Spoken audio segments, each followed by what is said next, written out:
Hello everyone, it's UrPeaceKeeper, and it's time for live stream number 14. That number is going up and up and up and up and up and up and up and up and up and up and up and up and up.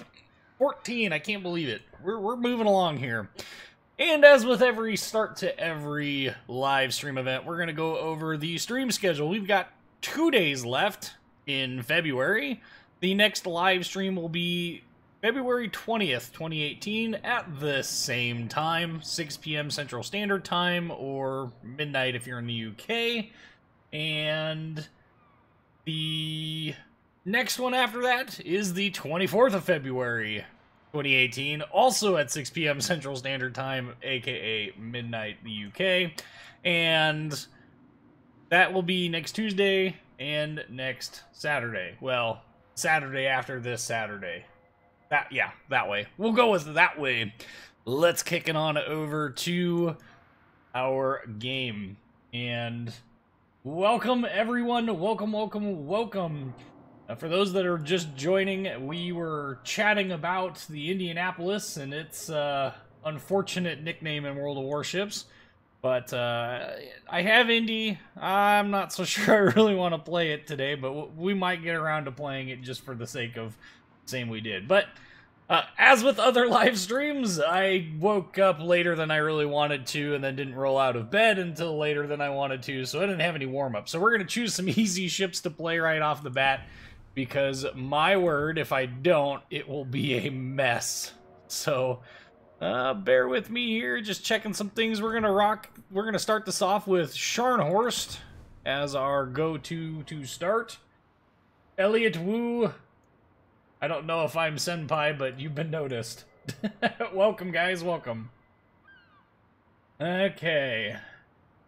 Well, Jim, you'll be pleased to know that there is, all of them are, archived on YouTube, and you can watch them indefinitely, thanks to YouTube Gaming and the awesome ability to store these things long-term. So, welcome, Neil. Welcome, Battle Group Gamer, and Lear Killer, and Alpha Napalm Bravo, and Jim, and Lil Will, and Eldridge. Welcome, guys. Alright, so let's go ahead and let's welcome Crimson. Well, we're going to go ahead and we're going to start off with Scharnhorst, so we're going to drop on in. I still have not figured out simulcasting yet. Probably going to experiment with that one on the next one. My, free time this past week has been non-existent, which is exactly why the Frau Rang video is not up yet. So expect that video tonight. I will have it out, and then expect a epic battle replay with Richelieu. That will be on Friday. I'm gonna get all that stuff done today. Battle Group Gamer is saying he wishes Scharnhorst did more damage. Proper battleships past 10k. Yeah, I mean, I get it. The big thing with Scharnhorst is that broadside targets have to be found when it comes to battleships in order to maximize doing damage, and that's kind of the downside to the 11-inch main battery. But the upside to it is it reloads stupid fast. We got stupid good secondary, stupid good armor. It's just a solid ship all the way around. And watch as I promptly potato it. Oh, hey, look, it's Fubuki. And in Indianapolis. Well, somebody else can be shark bait this time around. Let's see. Map is Ring of Fire. Land of Fire, same difference. Oh. We got a beefy horn on this guy. Welcome, guys. Alright. So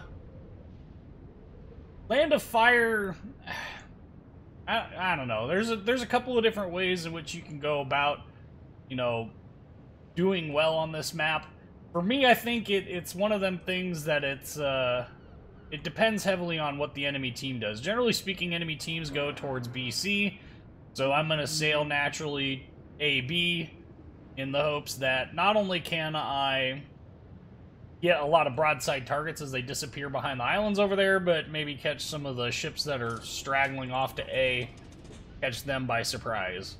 Because surprise Scharnhorst is a scary surprise. Also, I didn't realize the detection range on this thing was so freaking massive. When did the detection range on this become 15 kilometers? Holy cow. Oh well.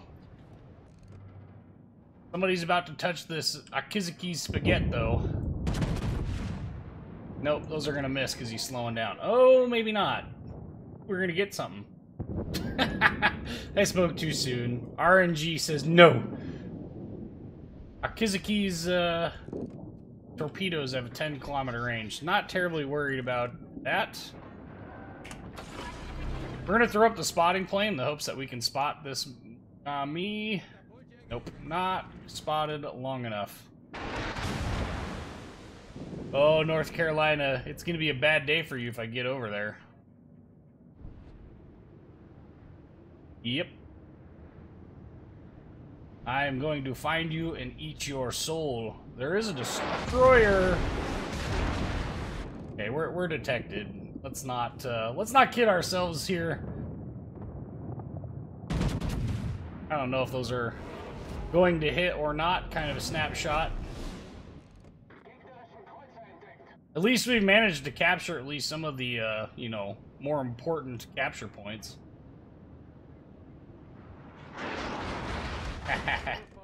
Missed. I think those are gonna quite make it to me either.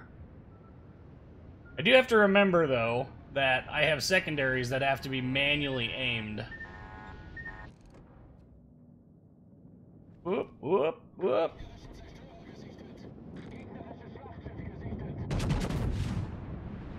Well, whoa, look at that shot grouping. Of course he turns away at the last minute. And of course whatever it is that's in that smoke is shooting at me. And they took out my torpedo tubes. I should have just launched them. Not that it would have hit. Whatever it is way, way, way too far away for those that... Aha! I see you!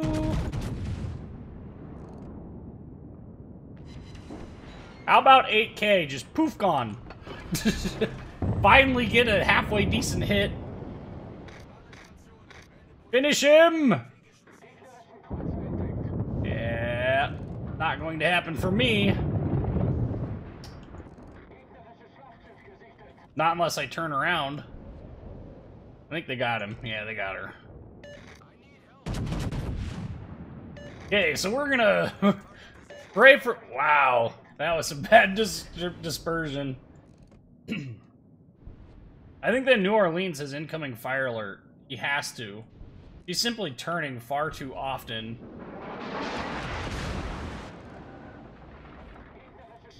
I'm about ready to start shooting HE at that Scharnhorst. I'd like to charge him, but I really can't.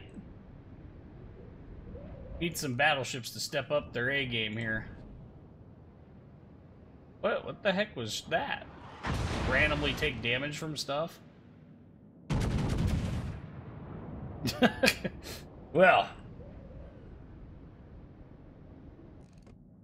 I think the hard part for a lot of people, Jeff, is separating dispersion from fire control. I think, you know, when it comes down to it, I think most nations had a pretty good grasp on accurate fire control. Even the Japanese, even the US. I think the problem was translating that into actual gun accuracy, given the inconsistencies of, like, powder during World War II and stuff like that. So, a large part of what we think of as being, you know, critical to the fire control solution is stuff that is easily handled, but hard to actually get accuracy out of because of powders during this time frame not being consistent at all. Turn in just a little bit. Should get some decent damage off that King George V. Of course.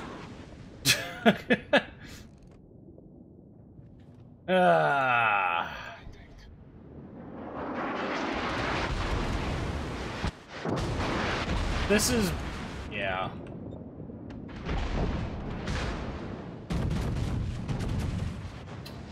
Who didn't see that one coming? I mean, I've got no choice but to turn away and risk all sorts of doom and destruction because my options are either die to the turpits here or carry on.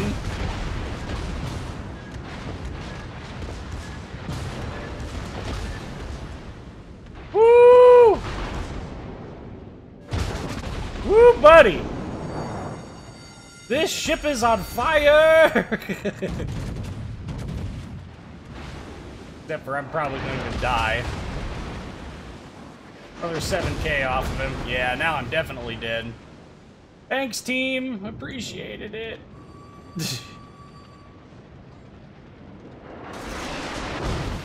Yeah. Basically last salvo. Okay, well, we're gonna go ahead and exit straight to port because that was terrible.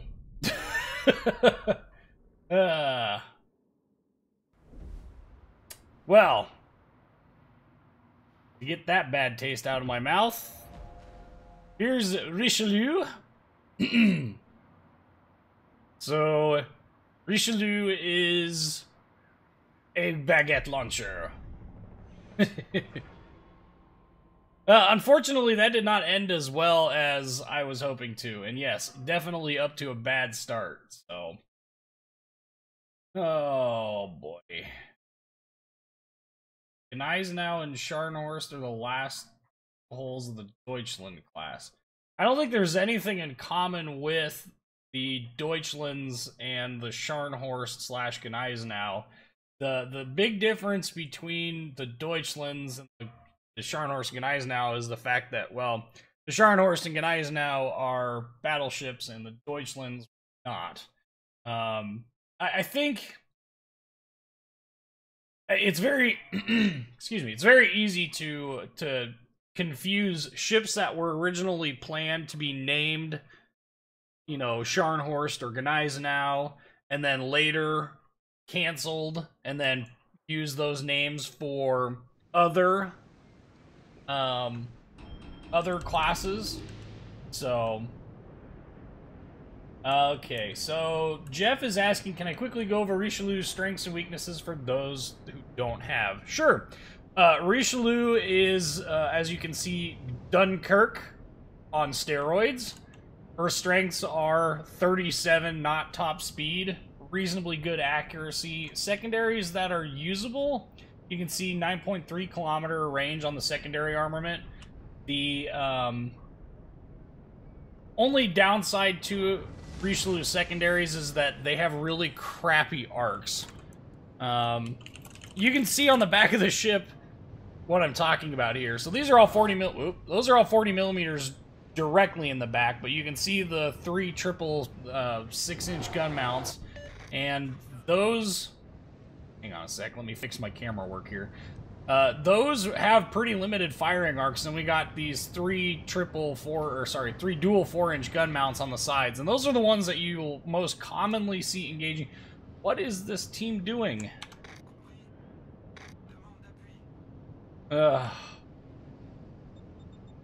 Anywho, she's very fast. She's capable of bow tanking 16-inch shells. Very decent AA. This ship is ridiculously fun. The big problem that a lot of people have or going to have with this ship is that her she has a tendency to get caught into battles, and while she's not particularly soft while broadside like some battleships are, she can be a little frustrating to play if you don't have teams that are willing to support you, which is why I'm gonna slam on the brakes.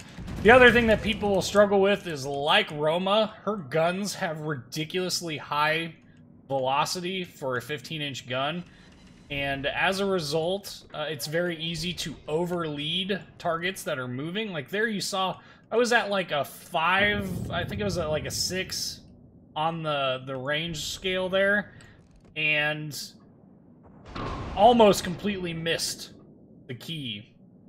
Now that he's going broadside, though, we're going to shoot again. And you can see the dispersion on it. It's not like the dispersion is terrible. 3 overpens for 7,500 damage. That's pretty dang good. And there's no destroyer over here. That's funny. I like this ship a lot. Like, there's just a lot of things about the ship, especially if I can get this Monarch in Alabama up near me. We are going to do some serious work. The other nice thing is that the speed boost consumable not only helps you speed up and have a higher top speed, but it also helps you slow down. So this ship is really trolly when it comes to dealing with torpedoes and stuff, because, like, if you know you're spotted by a destroyer, you can just slam on the brakes randomly and drop a boatload of speed, and there isn't much that they can really do about it. Plus, you'll frequently get shots like that just flat out miss you because they underled you, and because you accelerate so quickly. This is one of the few ships that I would actually consider running the engine boost, the engine module on, that helps you speed up and slow down, if for no other reason than to troll the crap out of enemy ships. But this ship does have really good ability to change speed and direction without it. And gun accuracy is reasonable. See, there you can see he totally overled me now. And I still did 23,000 damage. We are going to turn, though, and engage this Fiji. He's definitely more of a threat. But these guns are awesome. I mean, really awesome. And this ship is really good at flanking. God dang it. Need somebody to radar him or hydro him, or get close enough to him that when he fires... That North Carolina is not really a threat, because I can bounce stuff off of the front. And I'm backing up. Can't deal with that either. See what I'm talking about? Bounces. Nothing but bounces. I really want to push this Fiji, but I don't want to be that far out of position. We're going to have to make a decision here. There's the Fiji. Of course, as soon as I look away, the Fiji is there.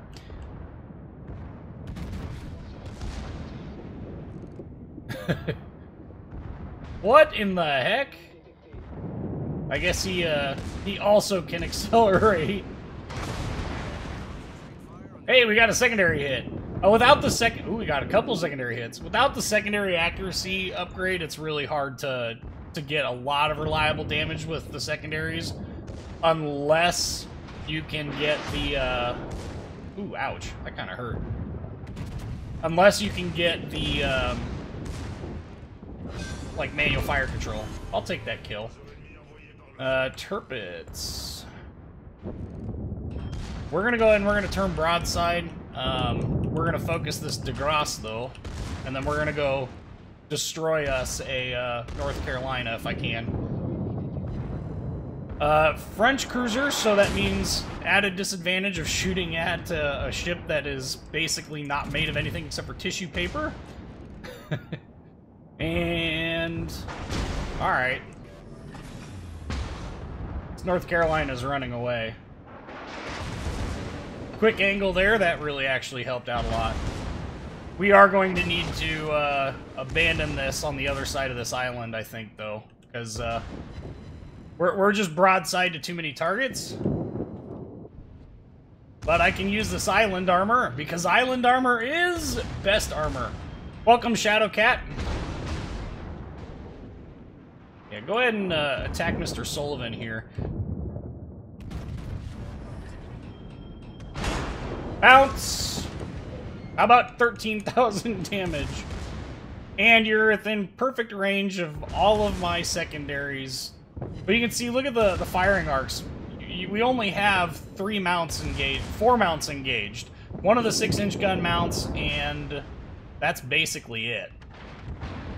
But using that speed boost to go faster, slower, faster, slower.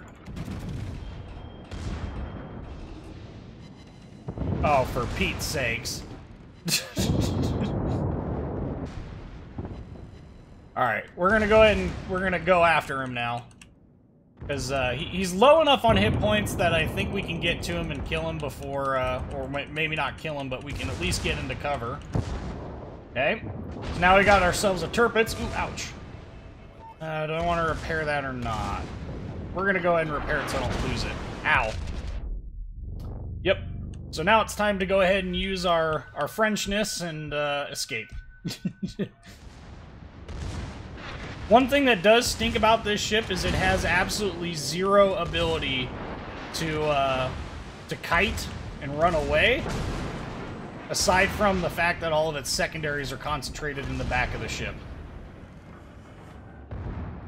Okay, so kind of waiting patiently here for this key to turn. I don't think he's going to. So we're gonna turn and we're gonna engage the Scharnhorst. One thing that would not surprise me is achieving a citadel with these guns on that Scharnhorst, or not Scharnhorst, on the Tirpitz. It really does do a ridiculously good amount of damage for a 15-inch gun mount. And since everything's out of secondary range, that means that we can just basically turn straight tail and continue to avoid because we are no longer being focused on. This Monarch is missing the perfect opportunity to kill me. Quite handily, I might add. And he's just low enough on hit points that, who can we get out of this fight? I think he's angled just a little too much, but this guy I think we can catch. Ooh, that's not a good, that wasn't good dispersion. Got a little wonky there with that dispersion. Okay, good thing our heal is back up, so if this Monarch gets real stupid... Ow. That is another thing that I don't really care for. You can see that flat piece of armor there. It really does hurt a lot to have shells land there. Okay, so we're good. Look at how much damage we've done already. I mean, this ship has the ability to tank really well. We've got good speed. I mean, we're full over on a rudder and we're 26.5 knots. Like, who can complain about that? Plus, we got 25 kilometers worth of range. Got the ability to engage. Wow, see, and look at that dispersion. I mean, we've got pretty good dispersion, all things considered. It may not be the best, but it certainly is usable. And team-wise... ooh. Oh, he's down. What do they have? They have a key. That's all that's left. This ship is particularly trolly when it comes to cruisers, though. That's one thing I don't particularly care for. You tend to be pretty hit or miss when it comes to damaging cruisers. You either nuke them because you get BS dispersion, or you just flat out overpen for days. Or in this case, we'll get one normal pen and 2 overpens for 5k. Just got the Montana. What battleship line do I recommend for a noob like you? Well, I would recommend whichever line interests you the most. You want a battleship line? I would say the Germans are probably the next easiest to just jump in and play. That's a dead Mogami. Oh, what? Just a little under him. Just shot just a little too low. German battleship line is an easy transition for most people to get into, so that would be one. De Grasse. One of these days we're gonna get lucky and just outright nuke him. But look at how much damage we've done. We're up to 95,000 damage. I mean, 98,000 damage now. It's just a dang good boat all the way around. We need that Harakaze spotted, though. Means I need to really take out this key. We also need to... trying to bait him into shooting at me, but I don't think he will. De Grasse. None of these real... Ooh.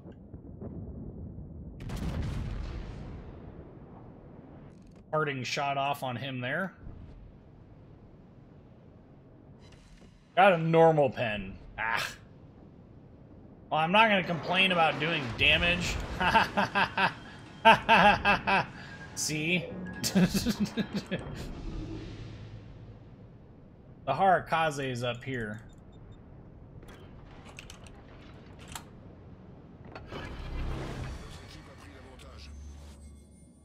Okay. gonna go ahead and we're gonna push in a little bit here while we shoot at the de Grasse. Got him. And we're gonna go ahead and we're gonna speed boost because it's gonna make us even harder to kill. Oi! Okay. So WASD necessary. There's no question about that. We are capping, which means the Harakaze is not in his cap currently.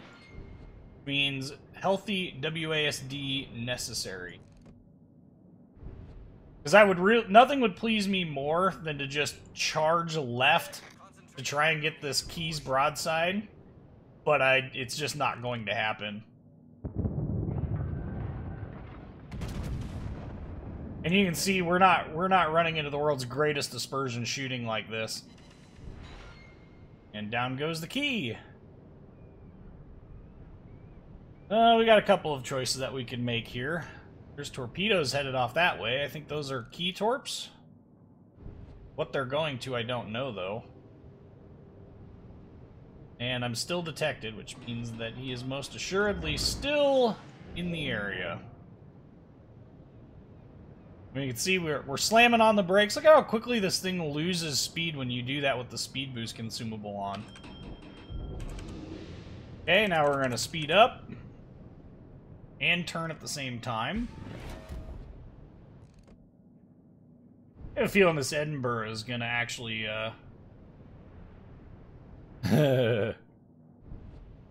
Only one torp tube. I don't know how he does that, but...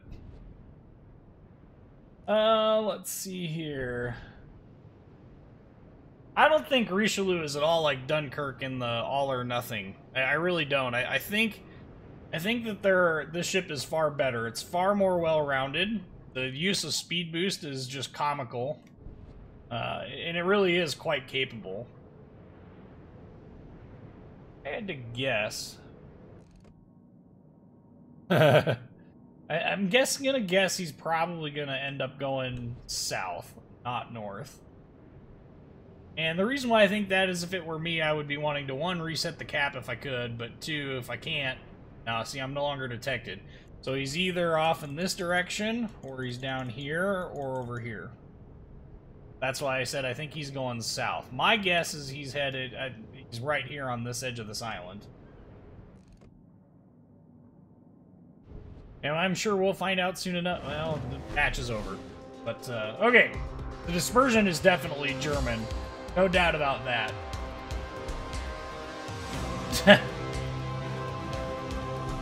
Mr. Warlord there is going, it's not me in the Harakaze, so I'm fine. Oh, okay. See him top of the team. Richelieu is so much fun to play. Just the ability to get in, slam on the brakes, sit there and bow camp, and just destroy all the things is awesome. I just, oh, it's a fun ship. Oh, hey, Richelieu is naked. That's lewd.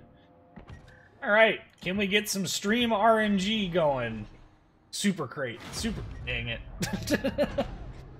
It was worth trying, right?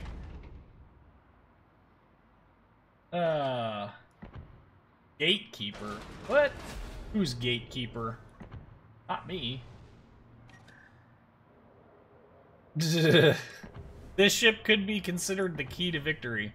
Let me get a camo thrown back on Richelieu here. She looks disturbing without any camo. We'll put the Hunter camo on her. So here's how I have my Richelieu set up, and you guys can actually get a you can actually get this through the missions, and if you do, it's totally worth it. If not, you'll have to wait till these ships come out whenever they come out. But auxiliary armaments mod 1 for the anti-aircraft mount survivability. The secondary survivability is whatever, I really don't care. Damage control systems mod 1, aiming systems mod 1, although you probably could run secondary battery mod 2 if you really wanted the full secondary build. That would push it out to, I think, 10.6 with all the flags and stuff on board. AA guns mod 2 if you really hate carriers. Steering gears mod 2, although I could see a good case being made for propulsion mod 2, simply because of how quickly the ship speeds up and slows down with speed boost. And then, of course, concealment systems mod 1. 12.6 kilometer detection range at tier 8 is about average. It's a little high, but I think it's fantastic. Let's break out.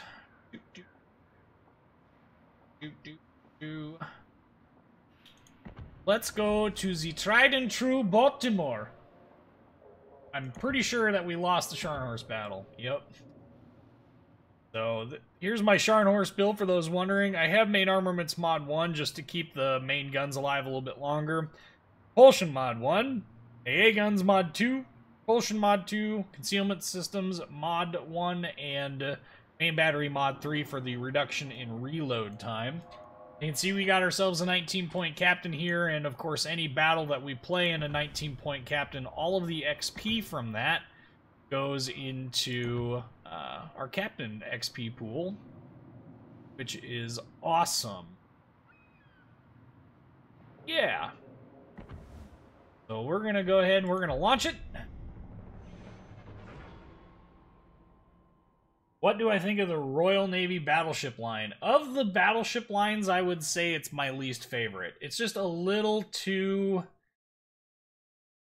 You can't carry with them. For how much armor that they have, they just... I don't know. I'm not a fan of them overall.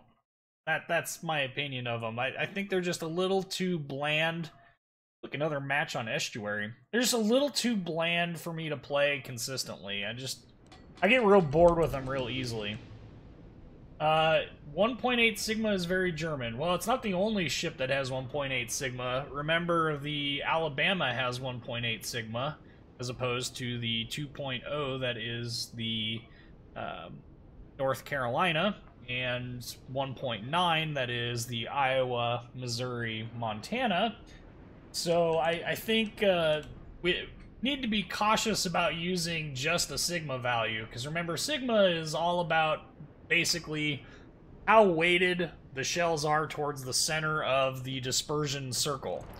So if we imagine that this Algérie is our center of our dispersion circle, higher Sigma means more shots around the center, and lower Sigma means more shots out around the edges of it. And that's not the only part of the German dispersion equation that's worth noting. The other important and key part of that discussion is the actual dispersion values themselves, both horizontal and vertical dispersion, as well as muzzle velocity. Because muzzle velocity plays into this. Roma is a perfect example of a ship where muzzle velocity actually hurts the accuracy of the gun. Is it 1.9? I think it's 1.8. I think the Alabama is 1.8. It's less than the North Carolina is by a non-insignificant number. But yep, so there's a lot to the dispersion equation, so got to be careful with getting too excited about using Sigma as the only indicator of accuracy. So I think both those ships have the same Sigma. I guess I would have to go look at the ship comparator, though, to really see for sure if they do. But yeah, that was definitely very nice smoke.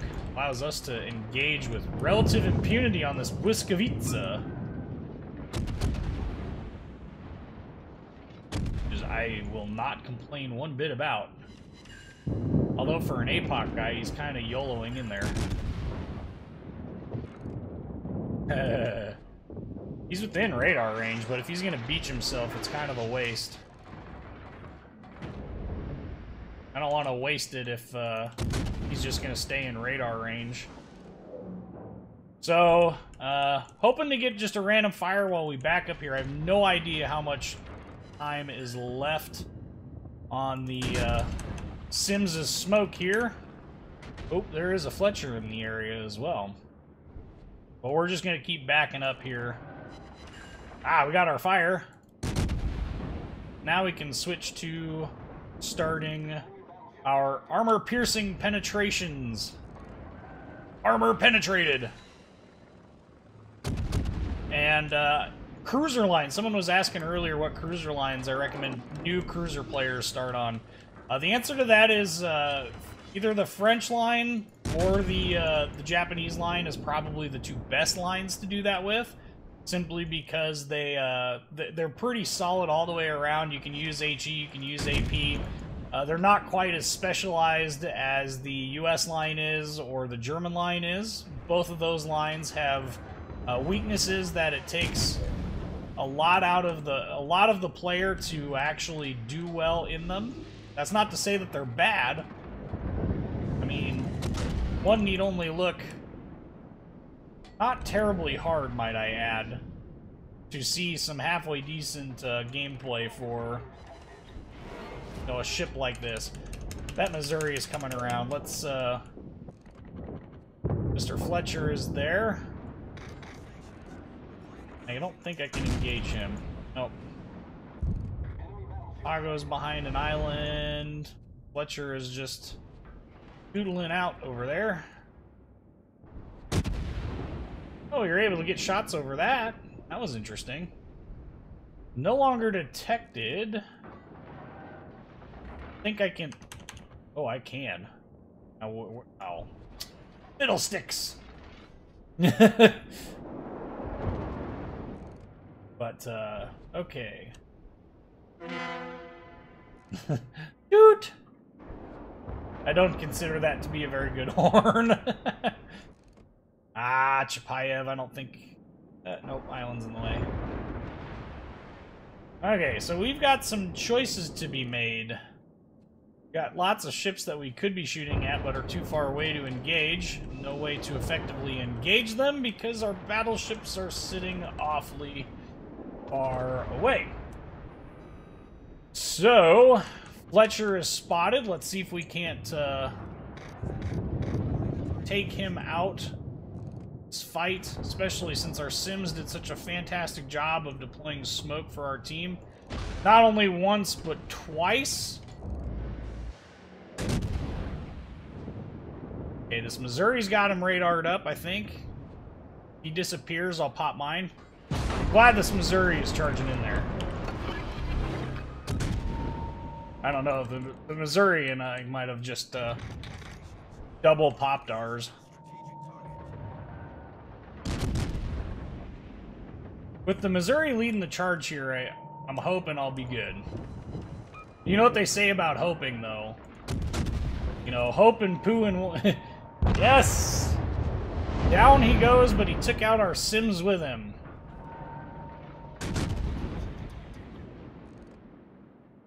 This Missouri is not paying attention. Nope, I'll go. Making the crafty escape that he deserves to get. But... using the smoke of a enemy destroyer against their team. Got ourselves a Chapayev that's coming out. Come on, traverse. American piercing, engage! Maybe switch here between two targets if I can. Still 3,300 damage. Very good damage against an angled cruiser. We are going to turn behind this island to avoid the pain in the butt. 500 damage, that was it.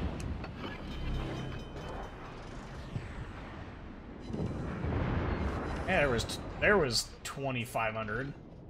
That was much better. Okay, so there Iowa is off hiding behind the island over here.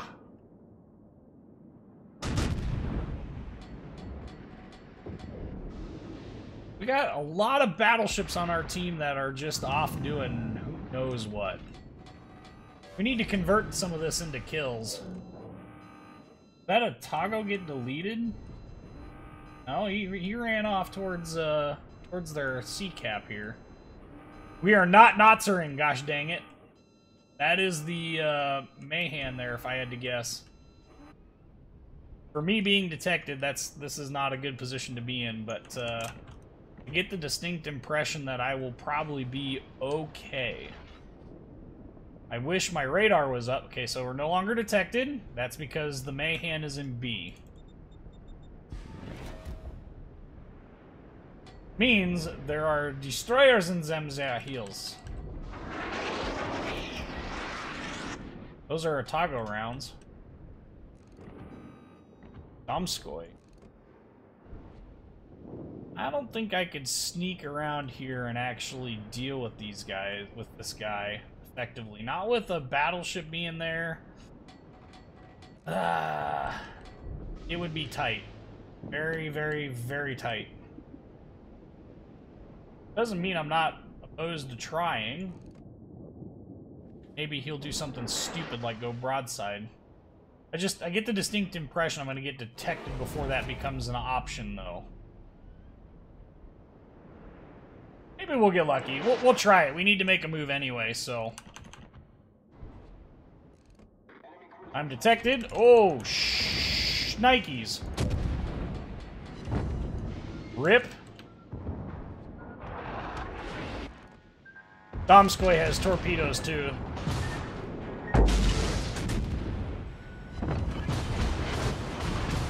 Well, this is bad. He's not being a cooperative target.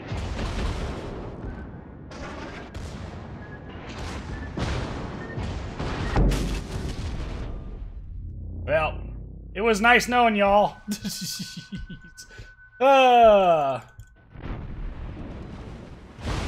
Still taking off a fairly large chunk of damage every match, but yeah. I want to know why our battleships were all up in the B-10 line area for like half that battle. That was rough, to say the least. Okay, going back up through some of the chat here. I do not have Friedrich der Grosse Copper, so I mean, I have it unlocked, but I'd have to set it up. I could play Grosser Kurfürst. I'm just not a fan of that ship. Yep, I would recommend either the Japanese or the French cruiser line for a starting off line. Pensacola is not a bad ship. The thing with Pensacola is it requires you to be very clued in as to the angle you are to anything. German cruisers are kind of specialized, though. So, gotta be careful with playing the German cruisers with that AP and HE reliance. You really have to know when to use each in order to maximize your potential. That's not to say they're bad ships that get really good in the high tiers. Let's see. I would be very careful about broadsiding everything in a Pepsi Cola. I mean, there's a lot to be said about the lack of armor being armor, but you just really do need to be careful. Yeah, if Little White Mouse says it's 1.9, I guess it might. I know it's less than the North Carolina, because the North Carolina has really good dispersion. But I could have swore that it was less than even the Iowa and Missouri, which is 1.9. I don't know. Disappointed with American Turret Traverse on the cruisers. Yeah, a lot of them are kind of nerfed to ahistorical levels. Even Baltimore's is pretty low compared to where she would have been at in real life. Oh, Jeff's headed off to clan battles. Good luck in clan battles, Jeff. I would agree if you really want to see just how fast the French or the U.S. cruiser or battleship turret traverse is, especially at the high tiers, you should probably check out the Japanese battleships and cruisers. Their turrets are downright glacial at times. Let's see. Any tips for Tier 4 Japanese battleship, please? Thank you. Myogi requires a lot of very accurate aiming to really maximize. My recommendation would be to use that speed to get into a good firing position and hunt broadside targets as best you can. And that's going to be about the only way that you're going to be able to effectively counter a enemy ship with that ship. And use your ability to kite and bring, 66% of your guns to bear to your advantage. Mission coming up will need 300k torps. Suck at that class. Do you think TV will work in the mission? I don't know, will it? Have they said that it will? I think that it, I think that it will, but I don't know. Pepsi's a good ship. Reload stink, though. Well, Yeah, but it also has the most guns of any Tier 7 cruiser, if I remember correctly, at a very stout 10 guns of 8-inch. Can I play Conqueror? Maybe. We'll see. I'm trying to avoid playing battleships so much on these streams. Last stream we played like 2-to-1 battleships because everyone was like, we need more battleships. Like, no. But, well, let's, for some odd reason, my YouTube analytics are telling me that there's only 11 people watching. I somehow doubt that. I guess maybe, but it's also not displaying anything for anything else here, so. Let's... Can I play the Indianapolis or Missouri? I know somebody was asking about the Oh, that was you that was asking about the Indianapolis earlier. Battleship line, if you are new, always recommend the US Battleship line for new players. That is by far the best line to learn how to play battleships. Destroyers, I would say the best destroyer line that you could play starting out would be the US line. And the US line is just a good jack-of-all-trades line, and it really does... Okay, good. I was gonna say, I know there's way more than 11. The YouTube analytics is all screwed up. But I would say the US destroyer line is by far the most well-rounded, and as a result, that's the one that I would recommend. The Japanese line is awfully specific. The German line is pretty solid overall, though, so there's always that option. And speaking of the Germans, I think we will rock Z52 next. And there's my Z52 setup. You can see we got main armaments mod 1, propulsion mod 1, aiming systems mod 1, and steering gears mod 2, concealment mod 1, and torpedo tubes mod 3. Okay. So we're gonna rock Z52. Let's go ahead and drop in. Are Russian cruisers a good choice to learn on or to play? I think the Russian cruiser line is kind of like the Royal Navy cruiser, or not cruiser, Royal Navy battleship line for me. I think they're just a little too boring and too easy to play well. The Russian destroyers have the same exact problem for me. Like, I get the reasons why people play them. They're great ships, however. At some point, I get real easily bored with them.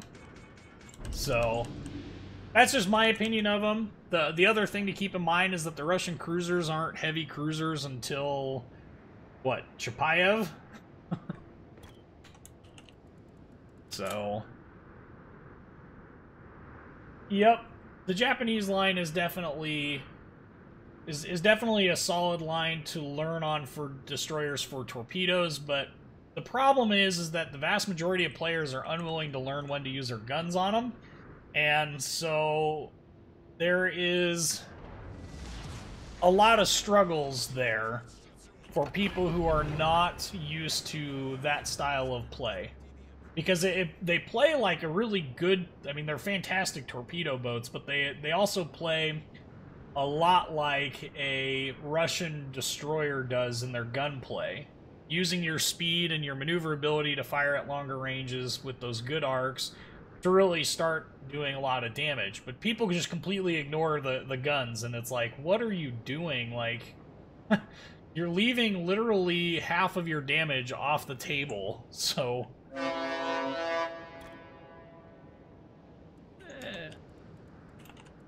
Another Forumite there. Okay. Yeah, play the Russian destroyers if you want Russian cruisers. No kidding. Grocer Kurfürst. If we get caught up on if we get caught up on destroyers and cruiser play to match the battleship play, I'll play Grocer Kurfürst. Much to my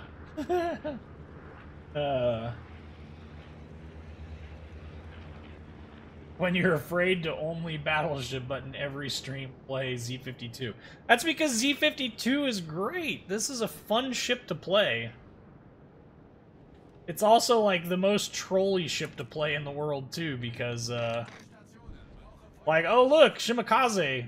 What do most Shimakaze players do when they get detected? They deploy smoke. What works against a Shimakaze player? Hydro. Hey buddy! Now you can't see me to engage me. If it wasn't for your buddy's radar, you wouldn't even know I was here.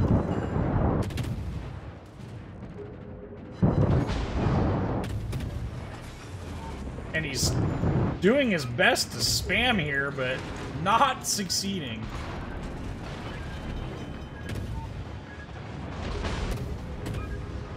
The question is what is still hitting me? That's, oh, Des Moines. That's what's hitting me. Go, move! Nope, gonna end up dying here. And the Zao for the kill! And the death. Well, that was a waste. Oh, we're making some stupid mistakes. Oh. Yeah.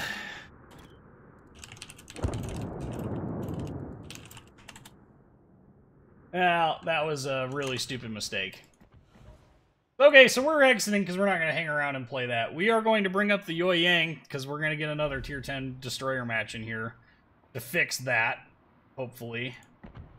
That was dumb. I got way too focus fired. The Yueyang, my Yueyang does not have radar. I refuse to use radar on this destroyer. Giving up smoke is just, oof. Yeah.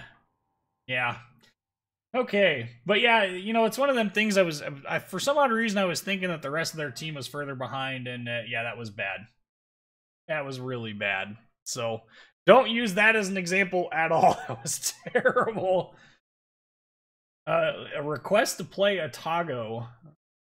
Okay, after this.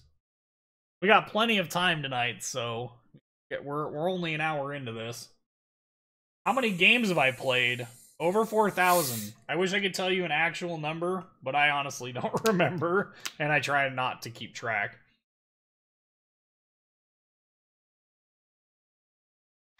Would you look at that? There is not a single destroyer on the enemy team that I'm afraid of. And which fog battleship is that we're pulling? Not one of the ones I know.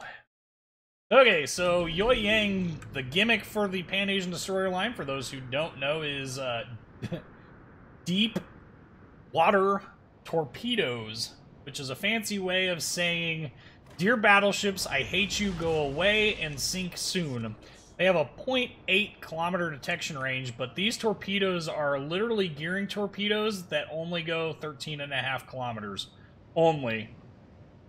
But they have a 0.8 kilometer detection range and can only hit battleships, cruisers, and carriers. They cannot hit destroyers. Thankfully, we're not terribly worried about destroyers because they have Shimakaze Kid. Kid is the only one that I'm legitimately afraid of, but I think I outspot him. So,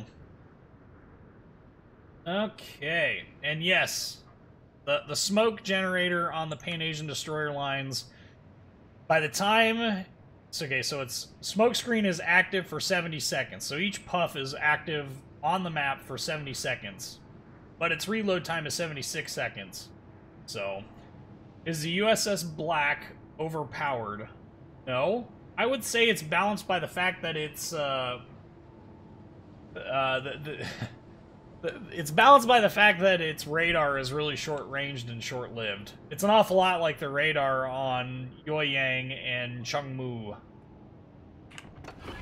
And you can see, well, he's just far enough away that I can't do a size comparison between gearing and the Allen M. Sumner class that is this, but we're gonna traverse our guns. Ooh, there's something in the cap. Wonder what it is. Detected. Okay, so it's the Kid. So we spot each other at the same distance. I can't hit him, so aside from using my guns, there's nothing I can do. However, the nice part about this destroyer is that I'm backed up by a gearing, which can hit him with torpedoes. Got ourselves a Missouri. Now, one of the hard parts about using destroyer what in the world? Hey, buddy. I am just taking all sorts of damage here, aren't I? That Shimikaze doesn't run away. He's a fool. I pitied a fool! I'm guessing he did what most sane Shimikaze captains do when they run into a U.S. destroyer, and that's launch torpedoes and run away.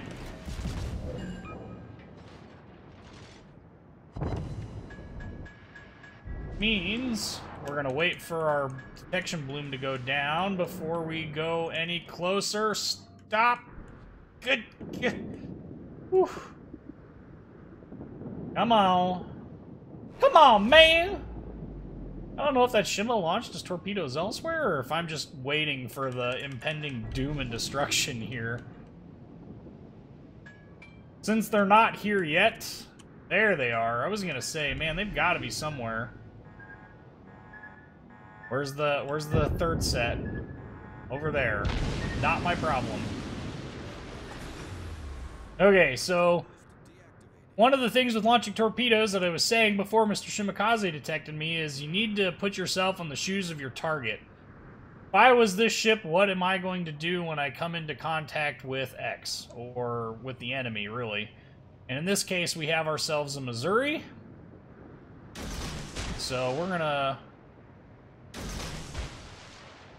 launch those torpedoes and bail the heck out of Dodge. Oh, yeah. And we're gonna let the Shimikaze smoke continue to conceal us from said Shimikaze in the hopes that our torpedoes find a lovely home in the side of that. Nope. Nope. Dang it. So the Missouri is maneuvering. I guessed wrong. That's always sad and unfortunate. Oh, detected. By radar, so there's no point in hiding anymore. Wasn't the Shimikaze that detected me, that detected those torpedoes, though. It definitely... Wow, we got 2 fires in 1 salvo. How troll.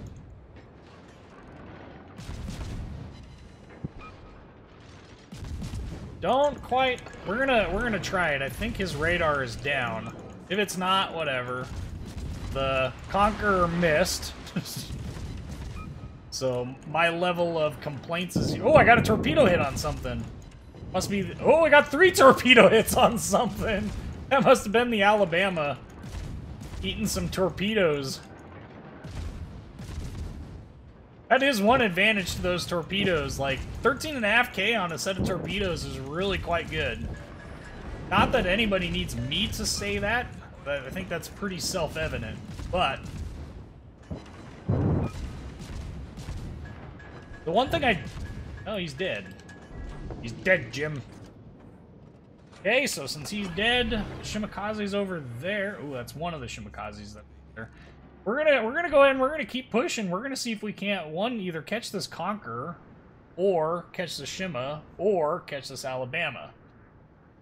Because the Alabama, you know, he took some damage there.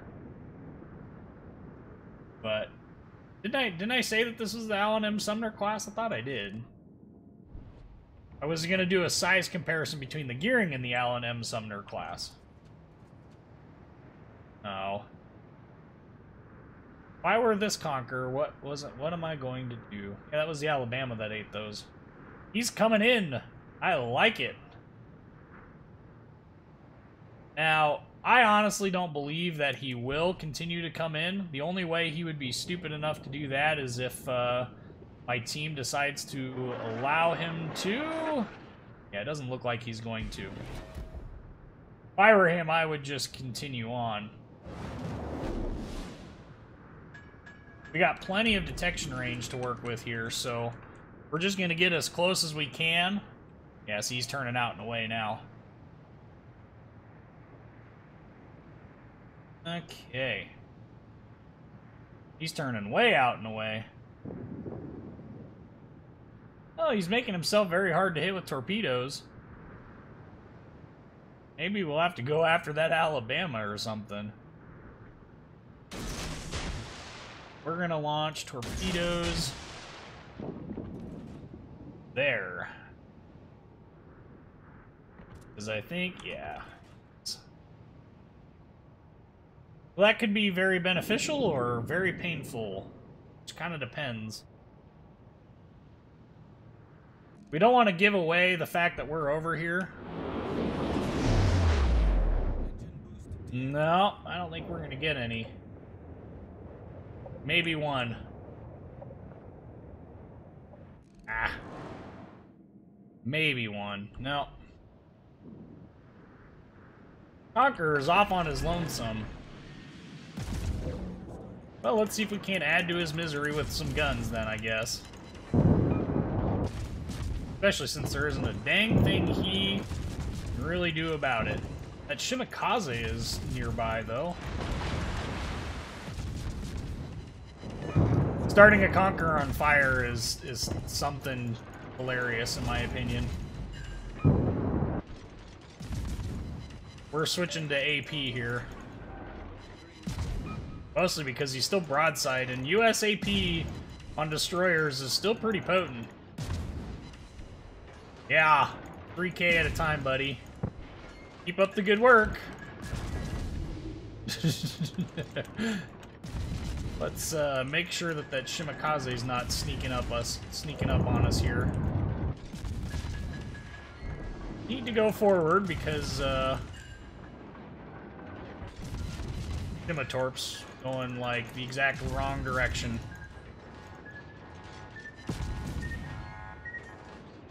Give me the kill! Yes!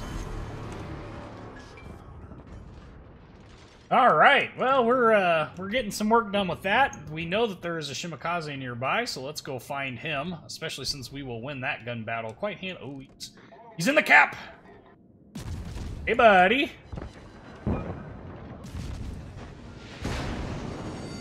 Missed.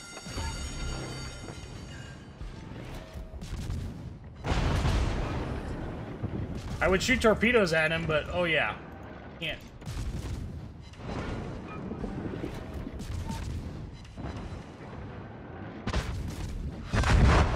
This is my cap. This is Sparta! Thanks for the smoke cloud, though. Don't think his team is going to necessarily appreciate him giving up the said smoke cloud.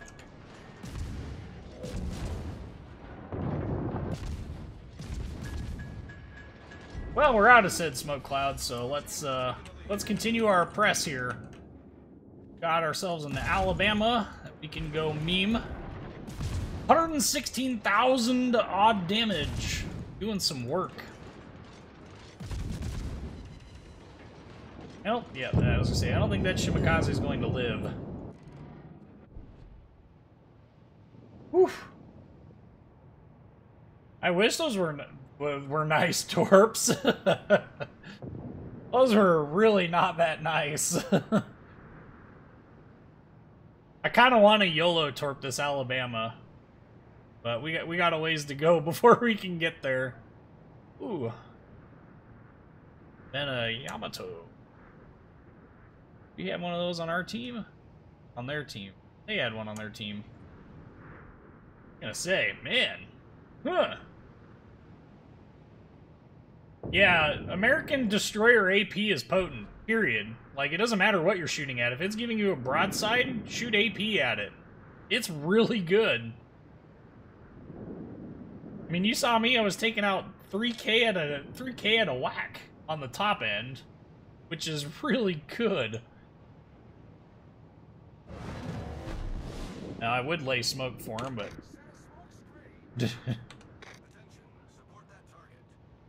Yeah, yeah. Hello, Mr. El Greco. Good night, Paul. Have a good one, man. Okay.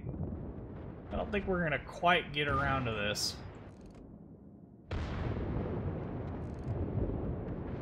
Oh! What the heck?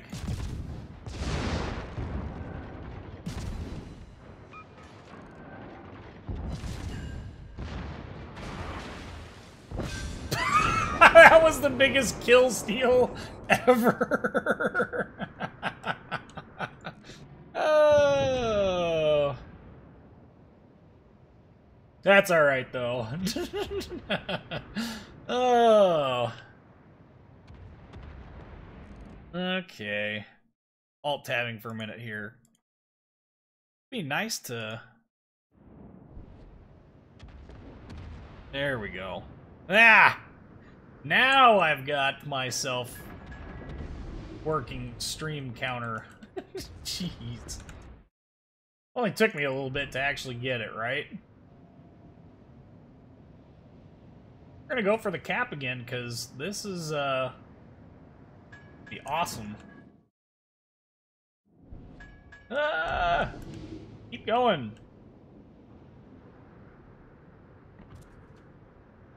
If I could get in front of this Des Memes. No way he's gonna... Yeah.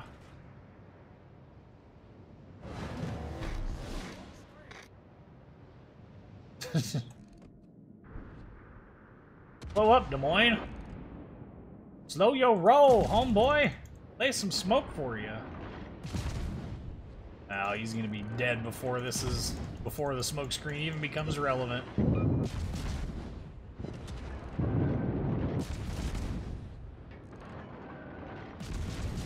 No, he's not focusing on me, he's focusing on the Des Memes.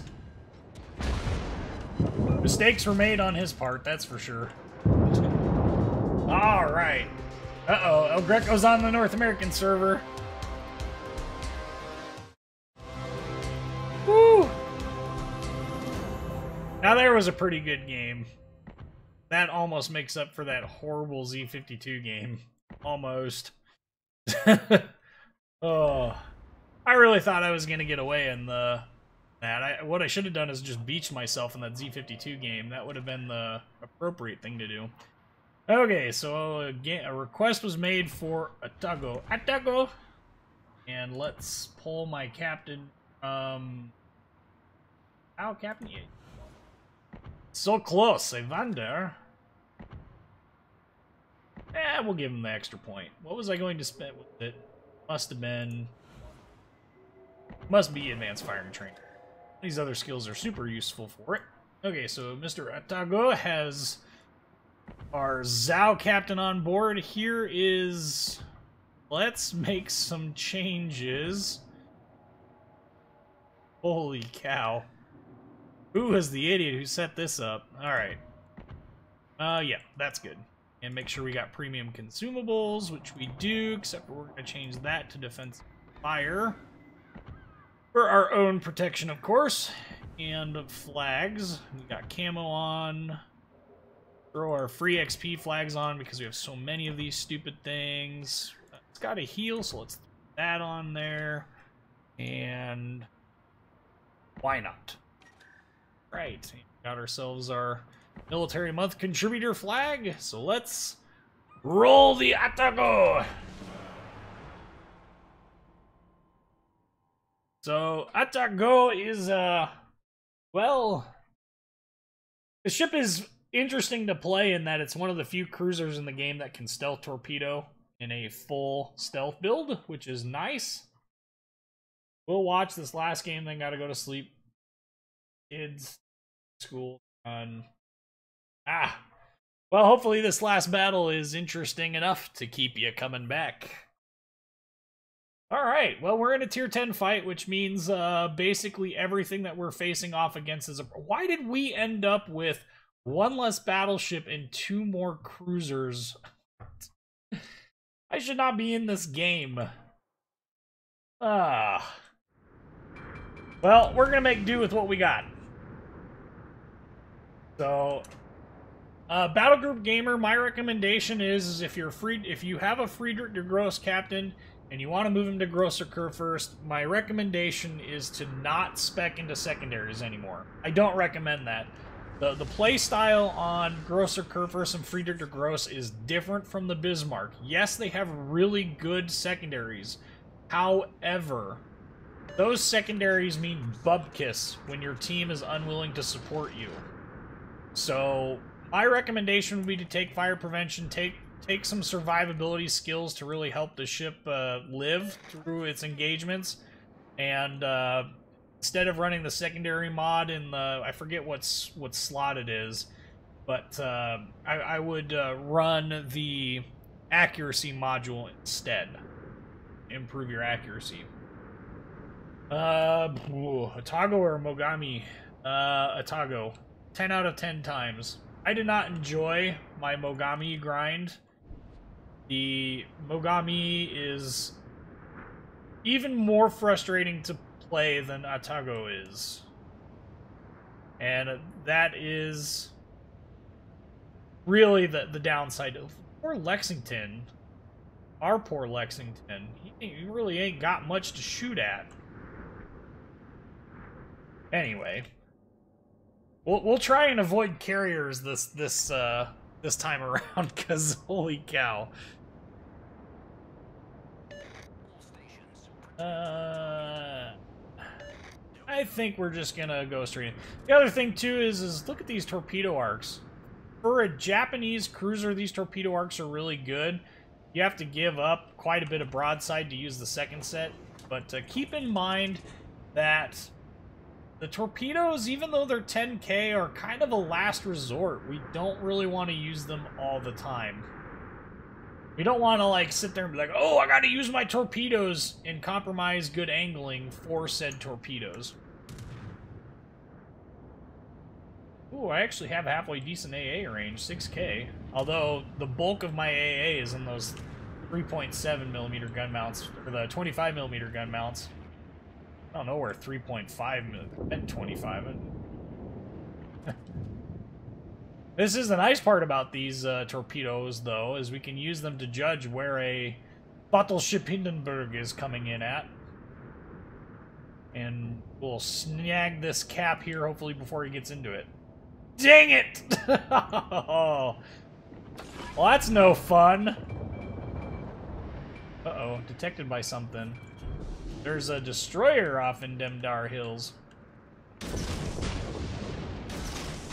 One of two things is going to happen. We're either going to dev strike this Hindenburg if he keeps coming the way he's advertising, or we're just flat out going to miss. I don't know what that is shooting at me. I really don't want to know. Oh, hey. Would you look at what's over there? Something to shoot at. There's memes. Well, we didn't dev strike the Hindenburg. We instead, got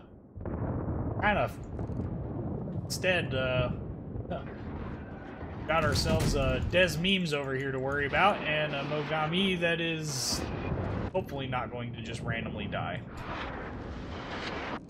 Trying to get, Bismarck, you're... No!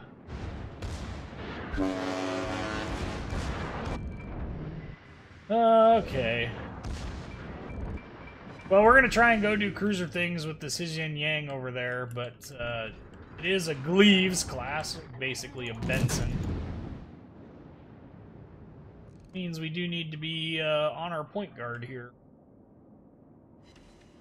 And HE, ooh, that's coming to me. HE on the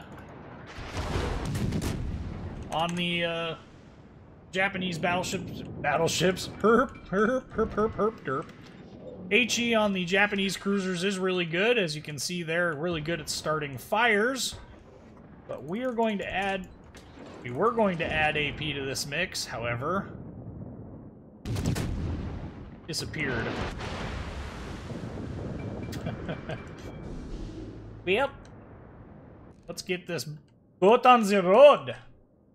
Can I play carrier next? Holy cow. Who wants to watch that, though? That is the multi-billion-dollar question, like. Out of all the things in this game for me to play, like, that would be the one I would think no one would want to watch. I'm terrible at carriers. Mr. Currywurst, don't get too far ahead. I end up eating a whole bunch of torps that you can't see until the last minute.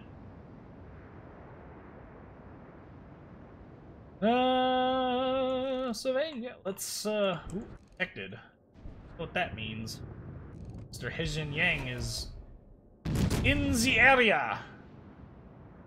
Now we got Mr. Fletcher in the area as well. Question is where is Mr. Yueyang? Bounce.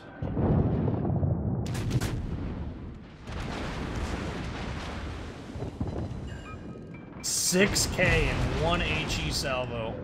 There's the Yueyang. Still going to engage this Fletcher. Again, using our WASD key to really throw off the Hindenburg there. Again, don't want to compromise. Ow. We don't want to compromise as I compromise.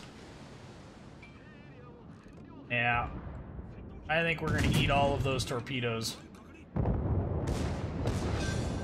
Managed to get the kill beforehand, though, so maybe, just maybe, we'll get lucky.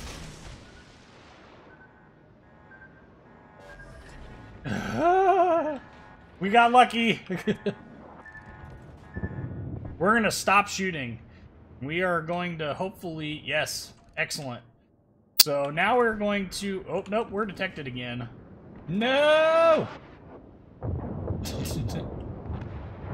Des Moines is disturbingly potent. I don't think he's still in there, but because I am being detected, we are going to make a break for the island here in the hopes that our detection is island related, and it is. As long as it's island related, we can go ahead and we can make our turnaround here. And this is an advantage of this ship. We do have the ability to be stealthy, except for when aircraft get involved. This is going to hurt. I can guarantee you this is going to hurt. We were able to start a fire. Yamato! Rip me. Screw you, man! So now becomes the can I stealth up before I die game. And I really pray that I can.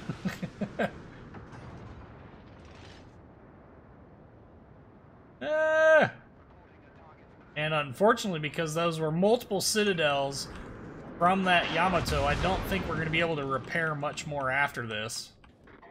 It's just infuriating beyond all belief. Plus, apparently our team has no idea how to actually carry. Equally frustrating, because now I'm again detected by ships that can actually shoot at me and I can't shoot them. Oh, we can heal things. Ugh. One of them, definitely one of the more frustrating aspects of this ship. Trying not to knots her here, but the lack of range.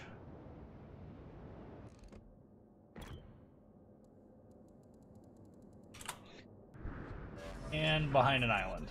Look at how long it took to become undetected from that whole mess.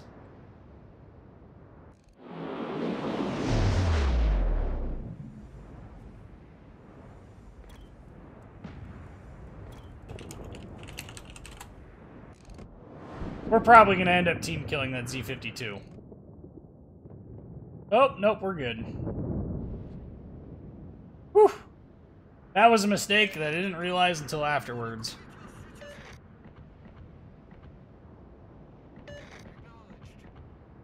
No! Go away, Bismarck!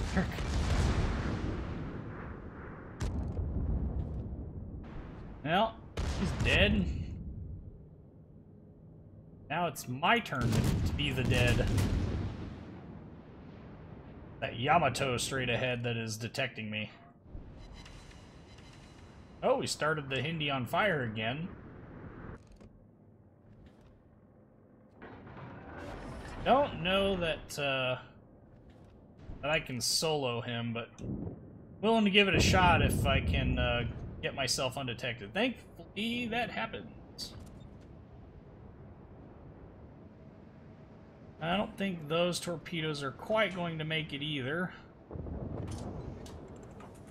Doesn't mean I ain't gonna try.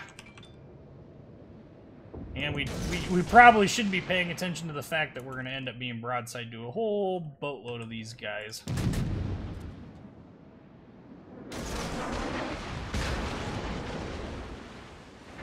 Alright.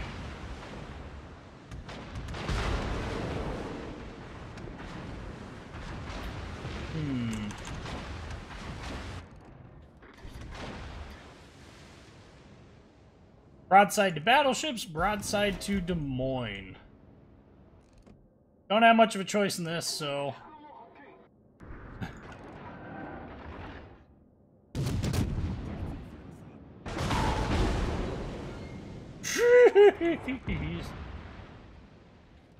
Going for the Des Moines! At this point, we ain't got nothing else to shoot at. The long reload time. Yeah. Not really a huge... Got a Citadel on the Des Moines. Really not a huge fan of the Atago. There's just... Like Mogami, it's just... Again, you're limited by your ability to fire. The fire rate, that 15-second reload time is just like... Holy cow. Like, just don't know what the heck is going on. As far as Tier 8 cruisers go, man, I just... There are better Tier 8 cruisers out there. Not much better. I think all the Tier 8 cruisers are pretty much garbage right now. Chapayev maybe, but I've not played it. But, do you recommend that if I grind the Japanese battleship line that you free XP the Izumo? Can you keep... And can you maybe play a CV or the Izan? Assuming that means Izumo. I generally don't recommend free XPing past any ship because I think you gain a lot of valuable experience in playing them. Some of that experience is important for... Some of that experience is important for how you angle and stuff in later ships. You know, like, for instance, the Colorado-North Carolina transition. People are like, oh, it's such a brutal transition. It is. It's a terrible transition. And especially if you're used to a specific... That's a painfully injured conqueror. Especially if you were used to Colorado's playstyle and then you get 28 knots and 0 broadside armor and you don't angle exactly right, you basically get completely destroyed. So there's definitely some learning risk transitions there by free XPing past them, but I would definitely recommend free XPing all of the modules on Izumo. And then maybe once you played like 20 games or so in it, then you could free XP past it. Wow!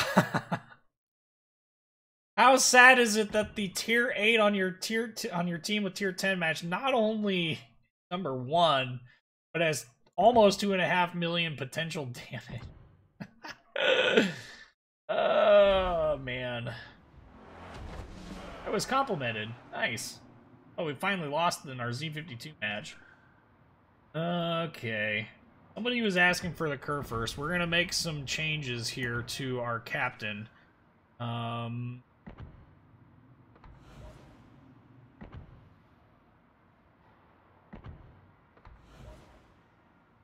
Do I want... Yeah.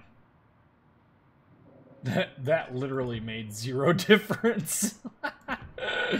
The Scharnhorst captain... Oh, see, and that's the other thing. This captain's not only not set up... That's right. I pulled this captain off of, Well... I suppose. Man into maintenance, expert marksman. We are going to use superintendent. concealment. I don't really think that it's going to make a huge difference in the overall concealment range of this ship. However, 13.6 is better than 17 freaking kilometers. This ship, we're not going to have any secondary stuff, so we're going to have to deal with 8.5 kilometer range. But again, I'm really not a huge fan of this. I don't know. If it'll show you in the notifications on the right-hand side if you've been complimented. Karma, the only thing I could think that Karma would actually serve is the way Wargaming hands out those For the Win camos or whatever. I think that that's probably going to be the best way to explain that. That's the only thing I could think of. Why don't I use the 420s? Rate of fire. That's 29 seconds. Heck, I'm surprised I even have premium consumables on. I don't for a catapult fighter, apparently. Jeez. Okay. Since I'm not secondary spec, I can actually play this ship a little bit less aggressively. Still need to carry because, well, there's zero guarantees that our team will. But this is what I don't like about this ship. So here's our firing arcs. That's how much of a broadside you have to expose to use all of your guns. The Montana is like... No, it's further than that. Montana's about here. I don't know. Well, we'll keep on pressing over this way. Jeez, there's a lot of destroyers on their team, too. Oy, oy, oy. So I totally get why people play this ship almost completely broadside all the time. You really don't have any choice. I mean, seriously. Yes, Led Lobotomist. If I remember correctly, those camos are handed out by Wargaming based upon whether or not you've had like any chat bans or anything like that. The criteria is set really low, so don't expect it to matter a whole lot. But don't need that because we are hydroacoustic.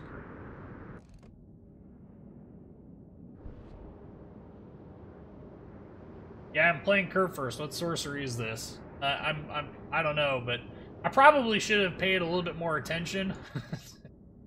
Because, had I been paying a little bit more attention, I would have recognized some differences and made some slight tweaks to the thing, to it overall.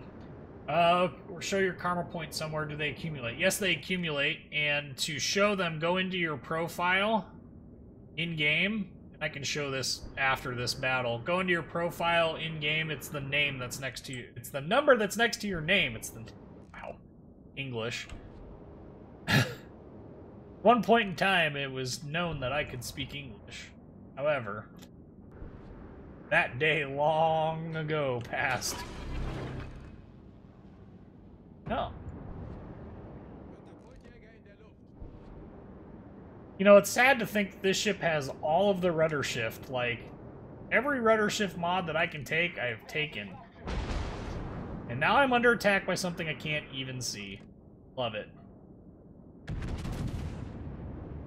Absolutely. But he's popped his, How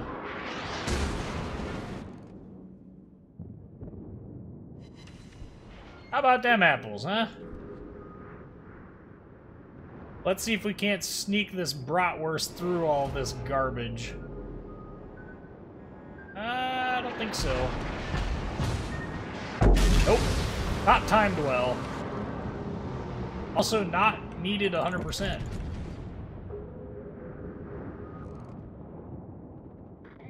Khabarovsk's. Kaba armor is not as potent as many would like it to be, but I'll take that. I will take that damage because that was totally worth it. Our base secondary accuracy is pretty dang good. Oh, somebody got it. Me! Surprise! Here's Johnny! Alright, so 18,000 damage and in dire need of a target to shoot at. At least we don't have to worry about Haberovsk torps. Those are not important. Those are almost negligible. Not gonna stop me from shooting at the Haba, though.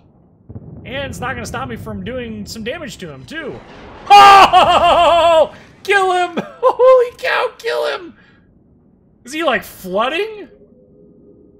What? That was a huge hit on a Haba.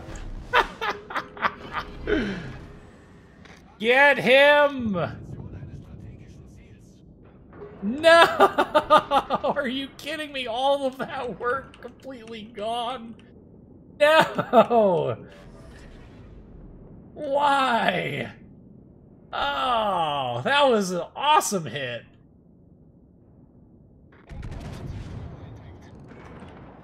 That poor Haberovsk. Oh, he's still dead! Get him! Somebody poke him. I care about nothing else but killing that stupid Haberovsk. That is such an annoying ship. Yeah, I think this ship actually has better arcs in retreat than it does going forward. But that shouldn't be of any real surprise. The other thing, too, I think the ship's HE is really good, but I refuse to use high explosive on a battleship. Unless I'm in a Royal Navy one. I would rather shoot at these nose-in targets than ever once give them the satisfaction, give a Conquer or anything like that the satisfaction of me shooting HE. Just not going to happen. Hey, buddy! Oh, that Haberovsk repaired! Oh, man. Man, that was some awesome hit. That was an awesome hit. Whew. That's a paddling. I mean, we can give credit where credit's due. I mean, that was, everybody knows that was Jingles that coined that. This thing sounds like it's letting loose some gas. Monty is not broadside. Dang it. Hey, what about this North Carolina? South Carolina. At tier 10, there are South Carolinas.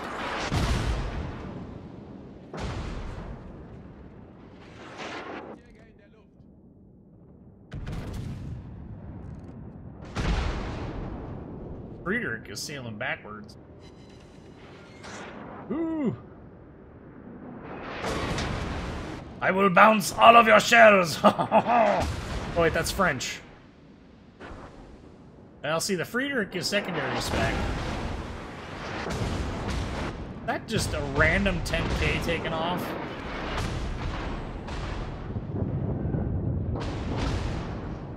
Yeah, let's see, we're gonna eat a bunch of damage for this. Just keep turning. Just keep turning away.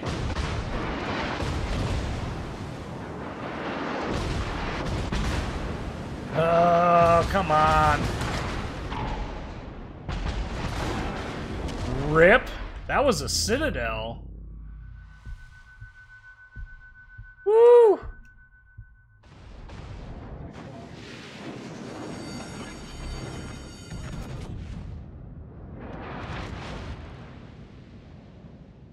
I don't think we're gonna kill that Haba.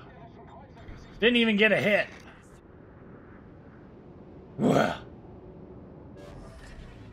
Can't say we didn't try. I probably should have shot at that Montana. Probably would have killed him, but... You know, it's one of those things where it's like... We got so many choices here. Like, who do I shoot at? I don't know. I can tell you what I'm not going to do, though, is be all the way over there and eat a whole bunch of damage for 0 return.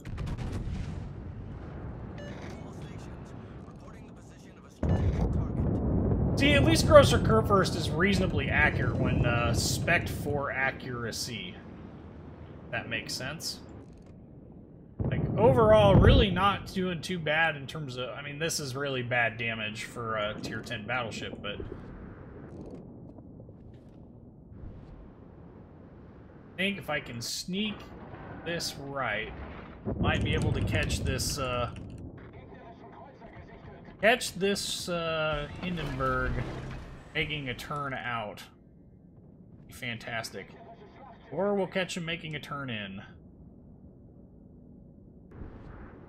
Okay, it's Friedrich then.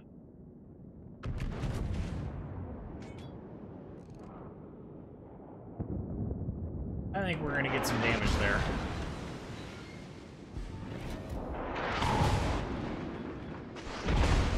And this is what I don't like about this ship. Like, yeah, I'm sitting here, bow into a bunch of ships, but I can only bring certain guns to bear. And none of them are the good guns, dang it! At least my secondaries are finally coming in.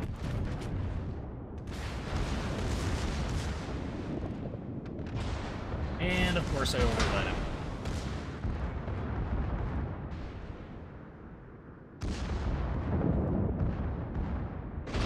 Trying to get just enough of the angle, but we're just going to turn out. I mean, this is probably me dead, so it doesn't legitimately matter, but...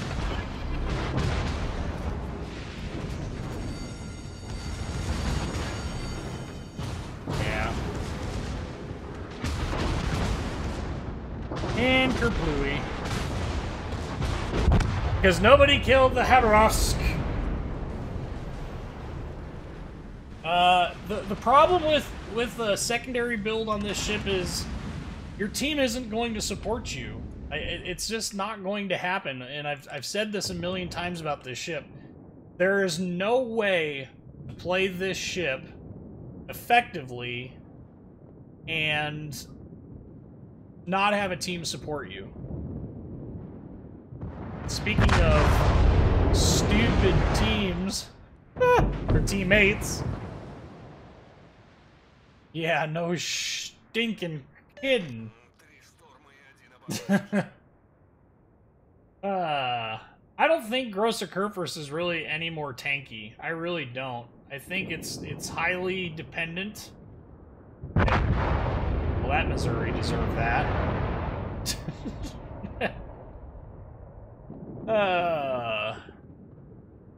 This other Missouri is probably going to end up eating a bunch of citadels too. We're going to end up losing him. I think we'll lose this just by virtue of the fact that our entire team is off in La La Land. This Gearing isn't hunting down the Shimakaze that's hunting down our North Carolina. That would be a mistake.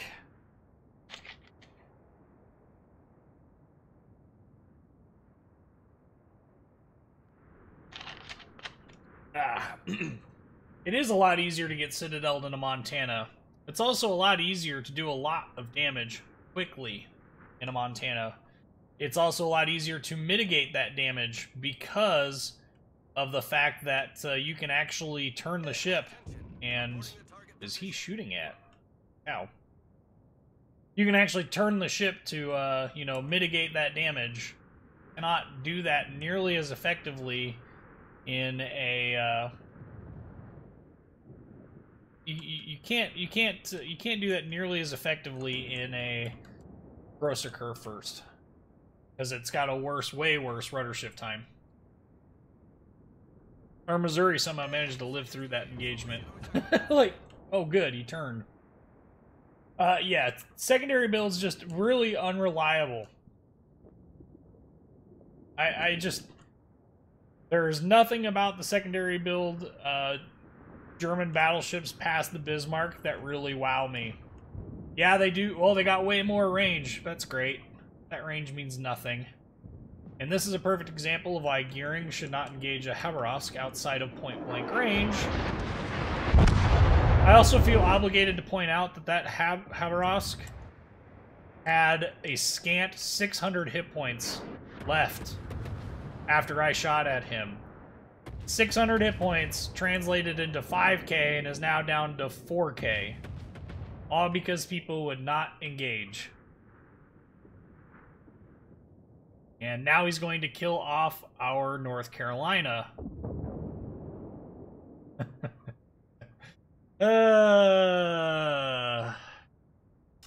Sigh. Hello, Gone Bad Dog 123. Welcome to the stream. You're just joining us? We're just talking about, I just got done playing a Grosser Kurfürst and not having a, I mean, it was an okay game, but not having a particularly strong game. This match is a loss. We're going to go ahead and we're going to step back out.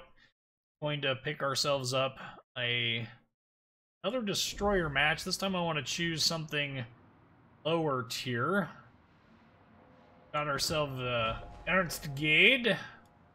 We'll play Mr. Ernst Gaede. I haven't decided yet whether or not I like the 5-inch guns or the 150mm guns, the 5.9-inch guns. We got a higher rate of fire, 5.1 seconds, 7.5 seconds. Lower damage by 700. We're going to keep it. I think it's much better this way, but we are going to fix the fact that I don't have premium consumables for some unknown reason.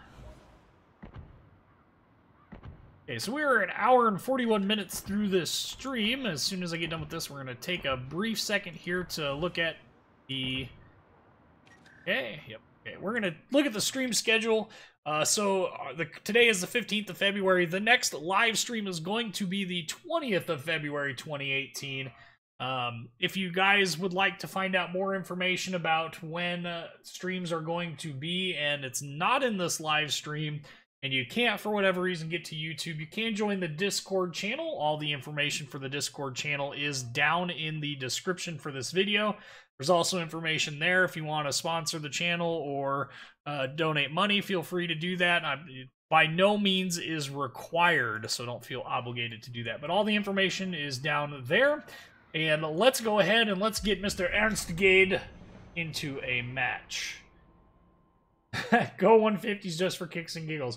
You know, the last time I played Ernst Gaede on the stream, I played it and I had a broadside Omaha at like, I want to say it was at like 5k. I was in my smoke. And I had the broadside Omaha just like dying to eat AP Citadel hits, but I couldn't get the German AP to punch into the Citadel. I'm like, if I had my 6-inch guns, I'd be Citadeling this thing like crazy right now. It's just crazy. Okay, so German destroyers, for those who don't know, these things are... They're kind of like the anti-Japanese destroyer. Like, the Japanese destroyers have really, really heavy hitting torpedoes, but they take forever to reload and they're really easy to spot. The German destroyer torpedoes are like the exact opposite. 13,700 damage is like tier 3, tier 2 levels of damage for destroyer torpedoes. The low-tier German destroyers do, I think it's like 8,000 damage, so there's a lot to be said about the destroyer torpedoes for these guys not being particularly potent. What makes them potent is the fact that they're harder to spot than most nations' lines, with the exception, obviously, of the Pan-Asian destroyer line. But they reload really quickly for a destroyer of its tier. So, there is a Spanish clan recruiting. Okay, must be able to communicate in Spanish. That I can't do, although I was able to basically read that. Okay, so we're off to the decap. What destroyers do they have? They have a Gaede, Gallant, and Gajimata. A Gajimata would be an interesting one to get in a gun battle with. I think these other two are either equal to or better than. Yeah, the Germans are definitely all about rate of fire, especially on the torpedoes, but not so much on the guns. I think the US basically dominates the gun rate of fire argument, with the Russians being a close second at the high tier. I do want to get my hydroacoustic range on my mini-map, though. So for those wondering, if you want to add things to your mini-map that are in-game, this is all stock. can do this in-game. Press down the left control key. What are my torpedo range? 8K. Perfect. Press down the left control key. That'll bring up your cursor. You can then hover over the icon for... I'm detected. Really uncomfortable. You can then move over to that icon over there. Ooh, what is detecting me? Whatever it is. Screw you, Bismarck! That hurt. I want to know what was detecting me, gosh dang it. It must be the Gallant, because I don't know what else it could be.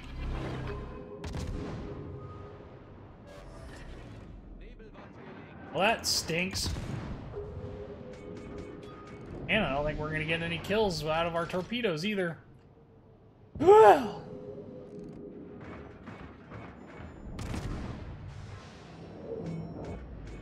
What was detecting me? I don't read. Oh, he knocked out some torpedo tubes. How excellent. Whatever it was is finally,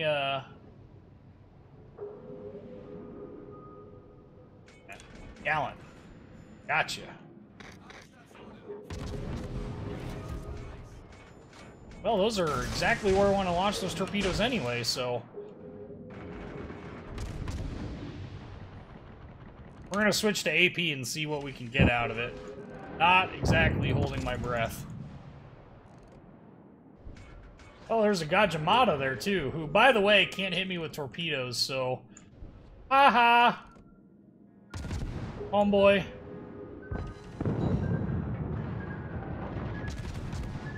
Yeah, he's just gonna flat out outright to fire me.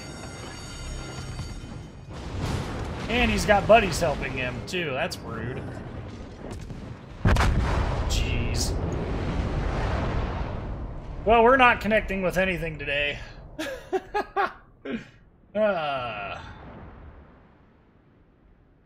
Yep. That was a non-beneficial match as well. Apparently, German destroyers are not my thing for today, and it wasn't like I was completely out of position. At least I had that island between him and I. But looks like their team basically had support, and my team is falling apart on this flank. So we're going to go ahead and we're going to go back out to port.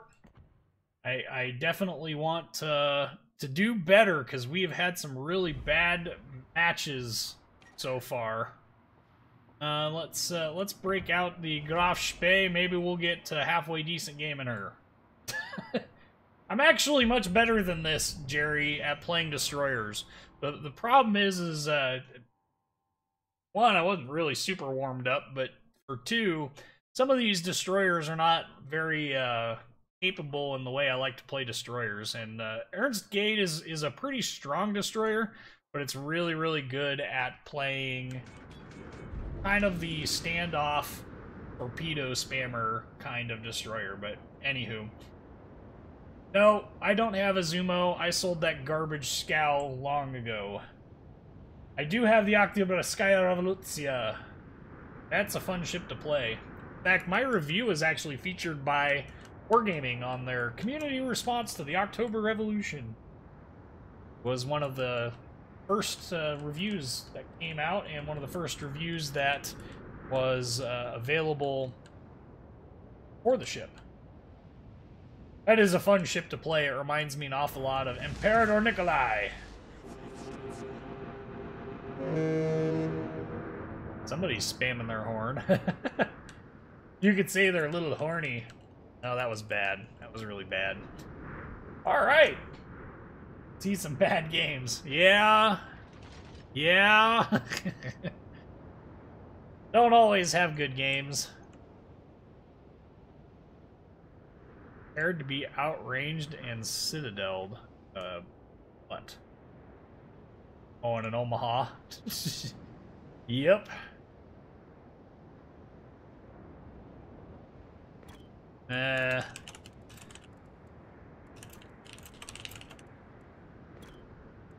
Moines is very situational. That's what I like to call that ship, because that is beyond accurate. Baltimore, though, is amazing. Baltimore is definitely amazing. Jacob, I'm pretty sure you know how to pick all of the ships that I really hate playing. Yeah,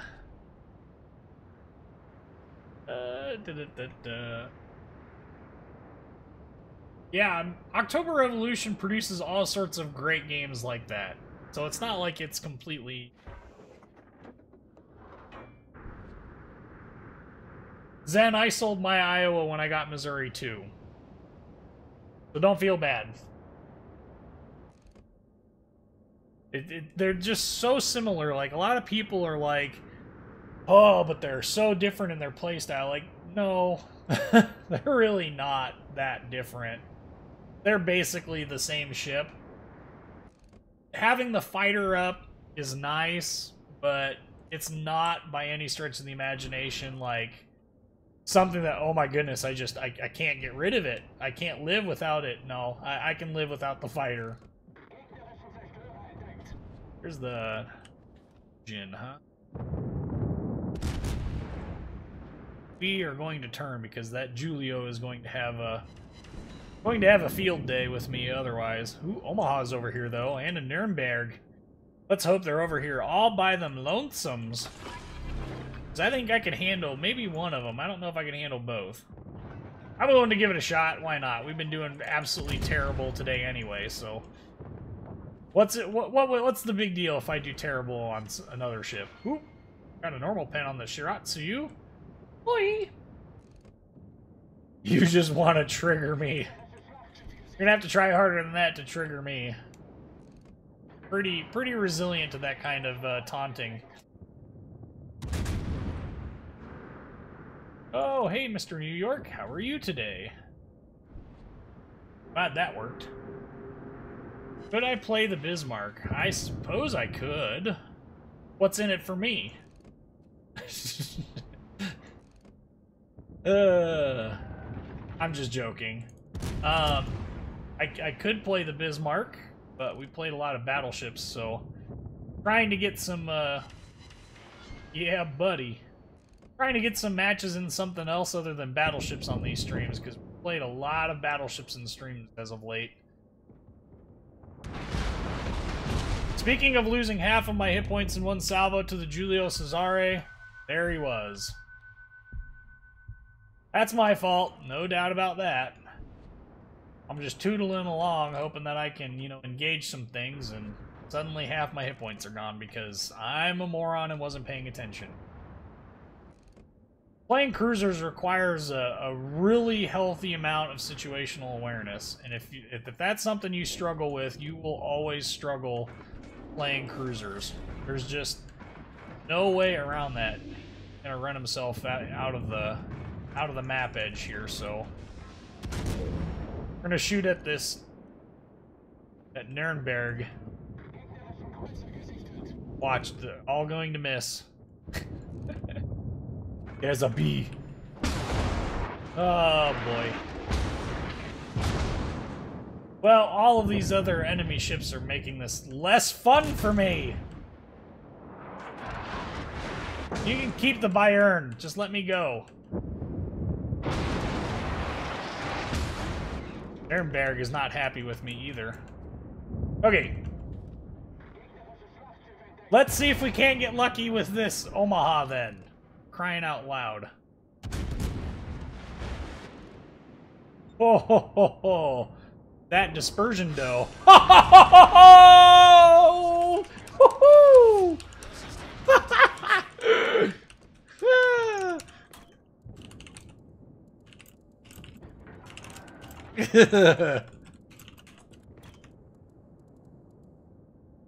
Yeah, buddy. Good times.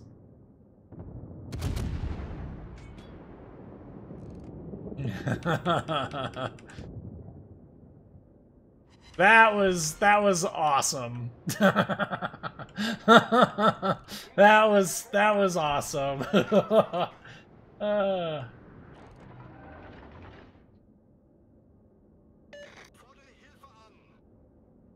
I'll be honest, Don Bad Dog, I am terrible with pronunciation of stuff. Just ask any of the Germans in the stream what they think of my pronunciation of half the ships in the game that are German. They will they've definitely got reason to file formal complaints. Maybe even sue if they wanted to.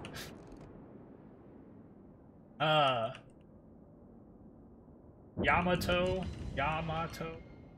Okay. There are differences there, that's true.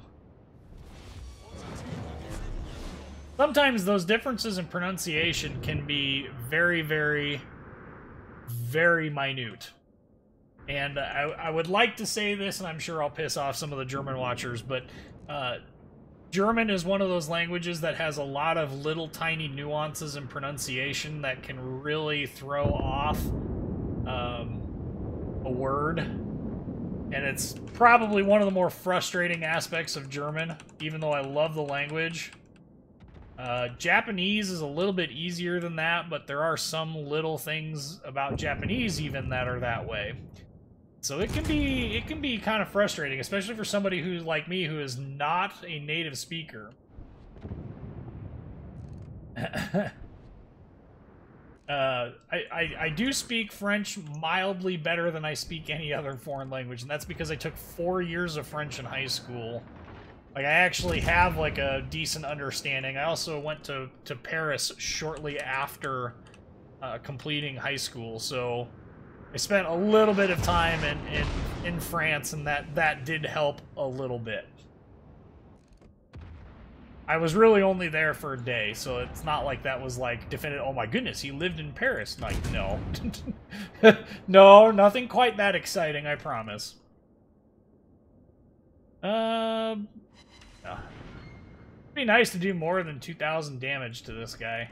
It'd also be nice if the Scharnhorst decides to go broadside to me.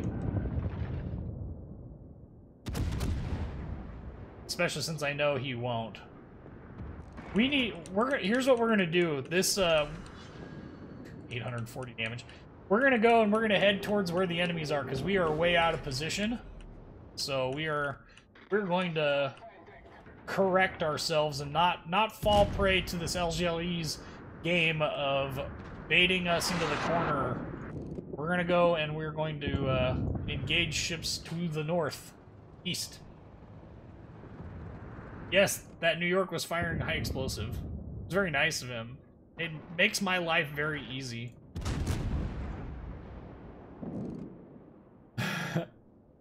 Well, I miss. Might get one. Nope.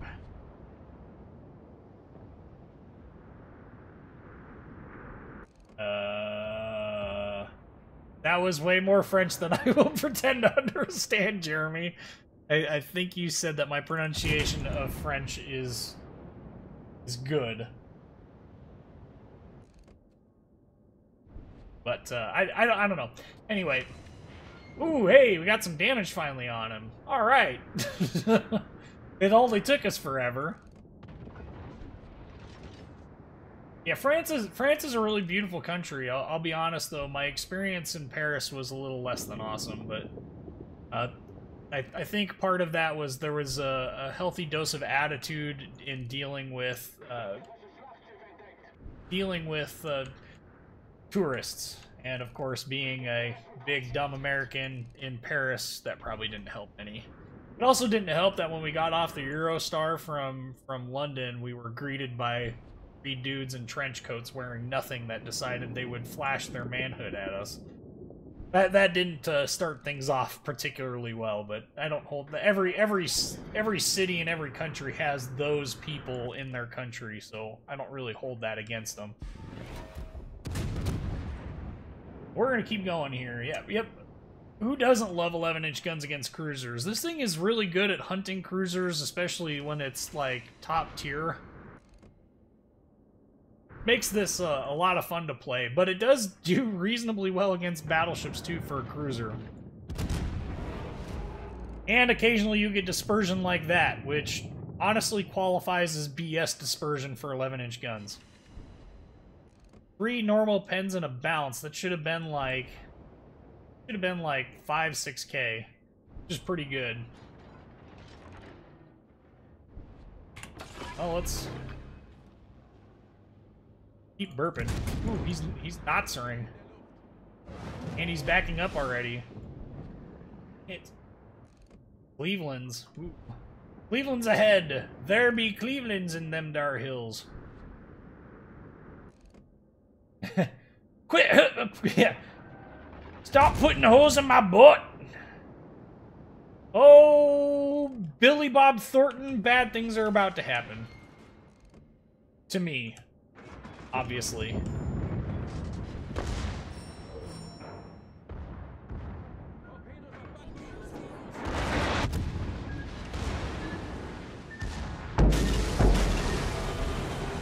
Ouch!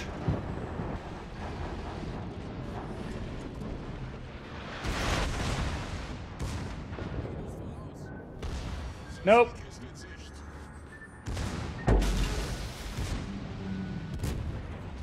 Of course! I will flood to death, thanks to very well-aimed torpedoes, and a lack of a repair party consumable, and somebody will take the kill. Brilliant!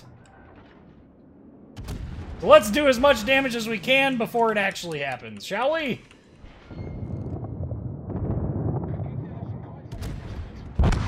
Okay. Well, we can't say that we didn't do halfway decent that match. I mean, we did 83,000 damage, and there's a potential for more depending on how this Cleveland reacts.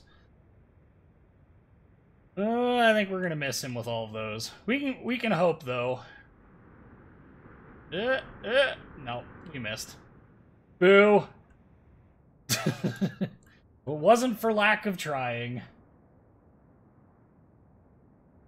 It is interesting that we've managed to go this long and not have... We have a Wyoming on our team?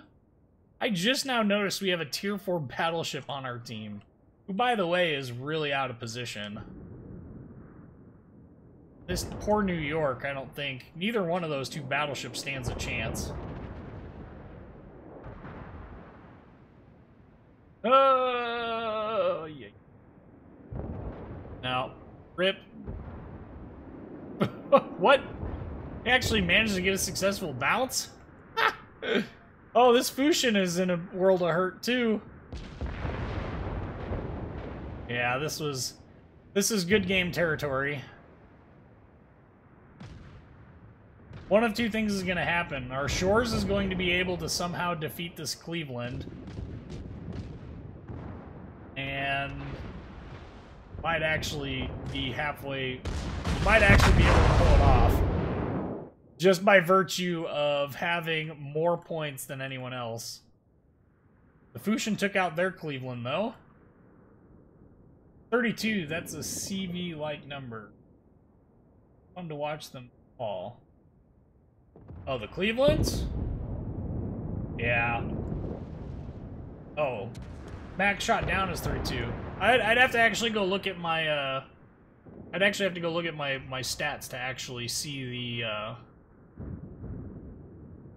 oh, what the heck am I thinking here? I'd actually have to go look at my stats to actually see the number of aircraft that I've shot down with my Cleveland, but it's been a lot. Oh man, our Shores is actually going to pull it off. Oh yeah, I've done the entire French How to Play series. You can always go check out. Go, Shores, go! Please don't just die. That would be bad. And dead Cleveland is dead. Sweet! Now, if this team would convince itself to stay alive...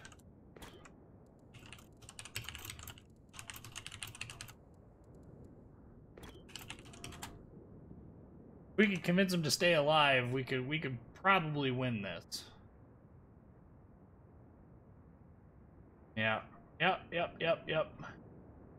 But this Wyoming is going to make that very, very difficult for us.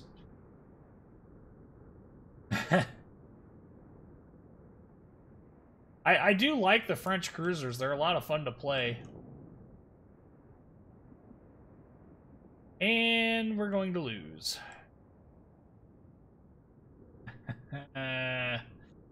Oh, man. Yes, the Henri Quatre is very much the epitome of a battleship as a cruiser. However, I do feel obligated to point out that while Henry IV is very good, it is also very easy to remove from a match if it's not played correctly. But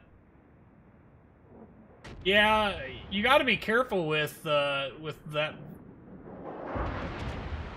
You got to be careful with the closed beta stats and stuff, because as you said, the US AA was a lot more potent when anti-aircraft fire was concentrated in the mid-range instead of where it's at now, which is in the long range.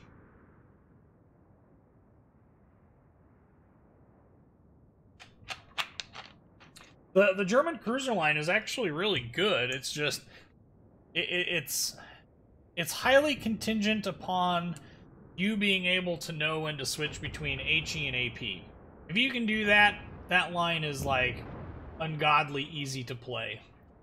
If you can't, whoo, that's a bad day. Well, we won. That's awesome. Okay. Henry the Cat. Well, we completed another Eagle mission. Yeah, okay. How would I place the theoretical USS Alaska?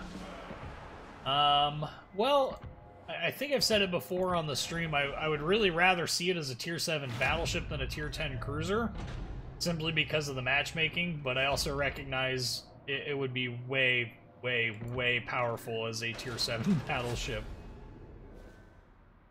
That's just my opinion of it, but I realize your mileage will definitely vary. Let's,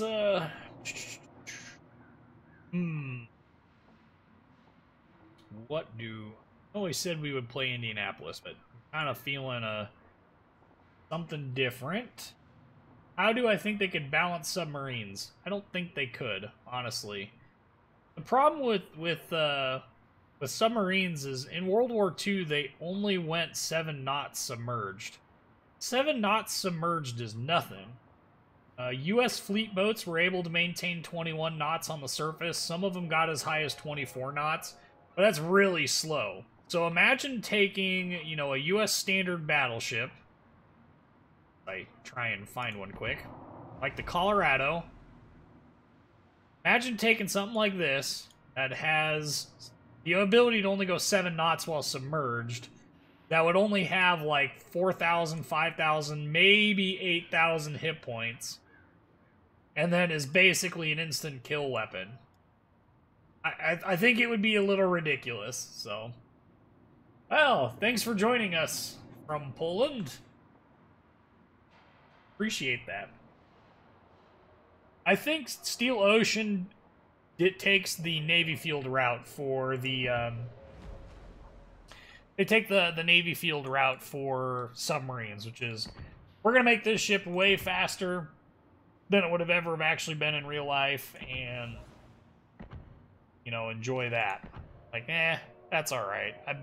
I've played Navy Field, and Navy Field 2 submarines are ridiculously overpowered, and it was really quite annoying. Okay, we are going to play Missouri, because it's been a long time since Missouri has been on this stream. We are going to fix the exterior of this. We are going to pack on the credit flags. Where is my... Oh... Make sure we've got all of the economic flags on here that we can. That's XP earned. Die. Okay, we got that. We got that. Should have our premium consumables. Let's roll! Navy Field was the game back in the day. Navy Field was hard. That game was really, really hard to play well, because you had to, everything was done manually. Like, to get the best out of it, you had to manually aim. And then Navy Field 2 came out where they made auto-aiming much better than manual aiming, and everybody was kind of aggravated by that. I will definitely counter Atlanta is a blast with... Atlanta is a blast if, and only if, you are able to hide behind an island. So, I don't know. Submarines would had... Some submarines had some of the tonnage of some of, like, the lower tier destroyers. I don't think we would see them anywhere near the tonnage of a Fletcher or a Yueyang. I'd have to go look again, but like the Gaede class and the Baleo class and then the Tench, those submarines had a lot of tonnage for what they were, but they were definitely not armored at all. Which cruiser line would you suggest for a not very experienced player? I think I've answered this a couple times during the stream, but I'll answer it again. I think the French or the Japanese line are probably the best cruiser lines to learn on. My next pick from those two would be the US line and the Soviet line, and then finally finishing it up with the German and Royal Navy line. Those two lines are really, really specialized lines, and the Royal Navy cruiser line is really, really good, but only if you can get used to the playstyle, which is hard to get used to, I'll be honest. Should I get IFHE on my Atlanta? You know, everybody says to get it. Quite honestly, it makes a little bit of a difference, but like Jerry is saying, you have no fire starting capability. And I don't personally... I run my Des Moines Captain on mine, which I find to be far better. But that's just me. If it works for you, don't let me try and tell you to change it. Like, you might try and change just to see if you know, the build I used works out better for you. If it doesn't, well, hey, you tried. Go right back to where you were at and enjoy having it. We don't got much to shoot at. Looks like their team is pushing very hard, not my direction. Wow. Not only are they not pushing hard my direction, but I'm not even detected. We may make a good run of this through the sea cap here.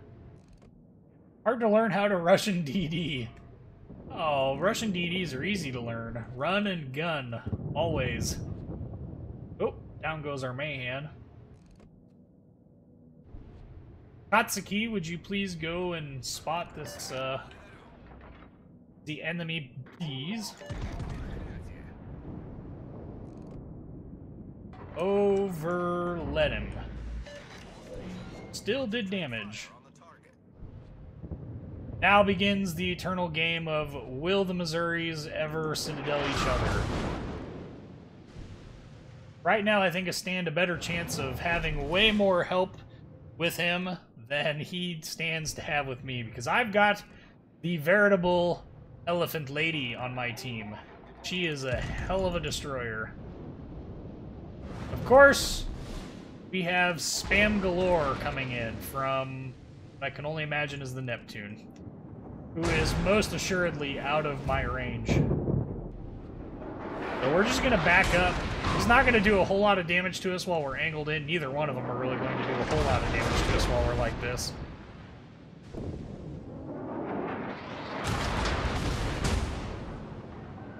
Doesn't mean that I can't be really annoying to him, though.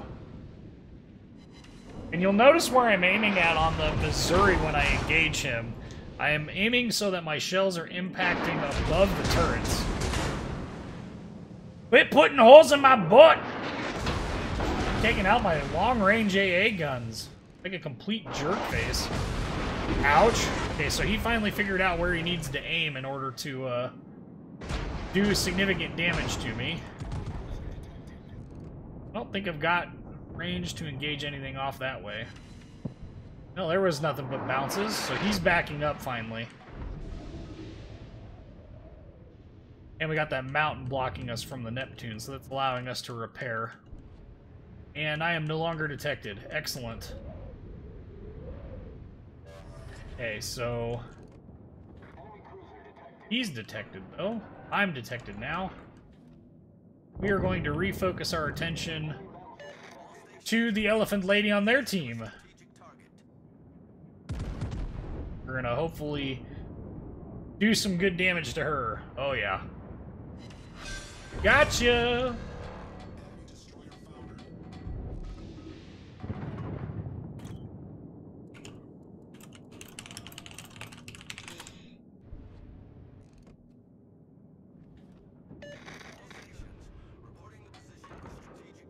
Get our rush on here. Not our rush in, our rush. He's opening up to us. That's good. I like it when they open up. Because we get things like that. And if we can help take out this Neptune in the process, that would also be really cool.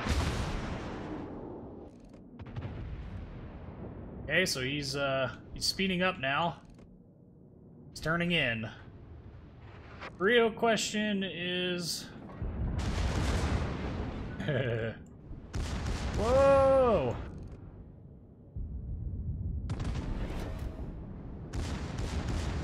Having to turn away stinks, but oh, that's a dead Neptune. Dev strike.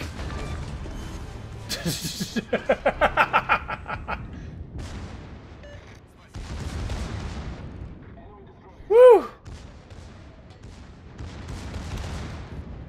We're gonna be angled just enough away. Oh boy, that was. Oh, what is this ship? What do I spot over here but an Atlanta? Really hoping that whatever. Don't die to him. I don't think I'm gonna be able to kill this Atlanta. Oh hey, we are Nazering. That is a for sure thing to happen. But this is a good thing because I have distracted and I've managed to take out one cruiser, shooting at another cruiser, and I'm distracting the crap out of this Missouri, who is basically letting this Bismarck rule his life right now. It's fine by me. And we're gonna rudder over in this process here to help him as much as we can. Maybe we'll get a second kill out of it. I doubt it, but maybe. Never know. Now, 5K and over pens and normal pens because wargaming. Trying to straighten out here so I don't take too much more damage. Try and speed up a little bit here so I don't continue to take way more damage. Oh, he's not even engaging me! What a fool! Ooh, there is like a... it's not a Shimakaze, but it's definitely something that has Shimakaze-like behaviors over there. Mayhan. That would explain a lot, actually. And down goes the Missouri. So we're making some good plays over here, so let's see if we can't deal with this Atlanta, so our Minsk doesn't have to deal with death and destruction. Meanwhile, I'm being engaged by more than my fair share of battleships over there. Oh, hey! That would have been nice to know about beforehand.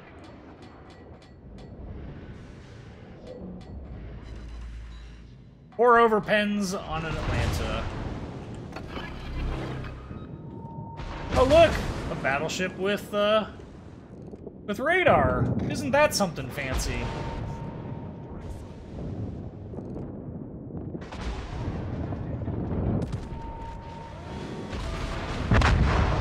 Why, game? Stop!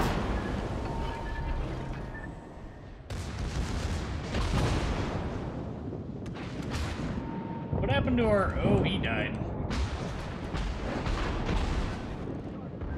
Rip us.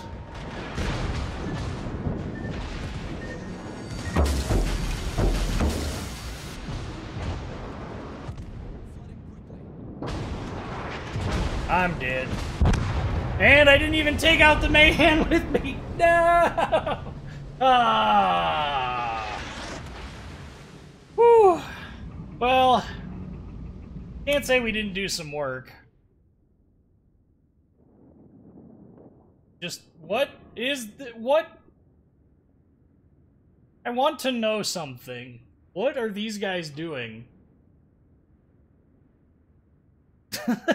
I don't usually like to be salty about this, but seriously, there isn't an enemy within 16 kilometers of any of these guys. Not one. The closest is that Gneisenau that we can see at 19.5. There might be one at exactly 16 kilometers from him. Ah. Well, not only did I bring too much attention to myself, but I left myself exposed just a little too much, and unfortunately our team failed to capitalize on that. And it would not surprise me if we lost this match as a result. It really would not surprise me. Grrr. Why would we No! Where is this destroyer that's asking... wait, what? Where is he at? Huh? Captain Blood! Oh, yeah, he's telling the Minsk to do that. I was gonna say, like, who is he talking to? Because, Huh. Well, we do have the cap advantage, but look at how quickly that's eroding.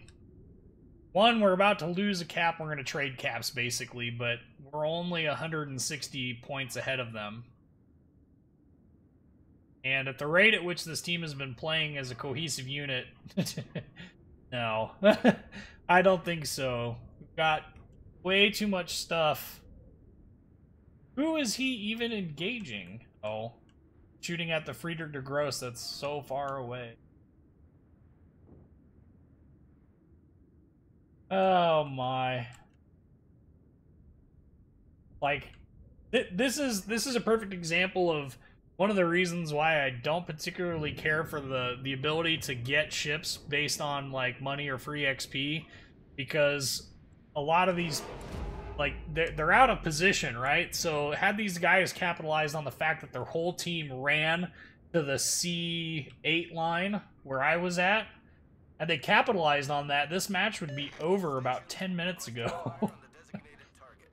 Because they pretty much ran, turned, and came right after me, which is great, but at the same time,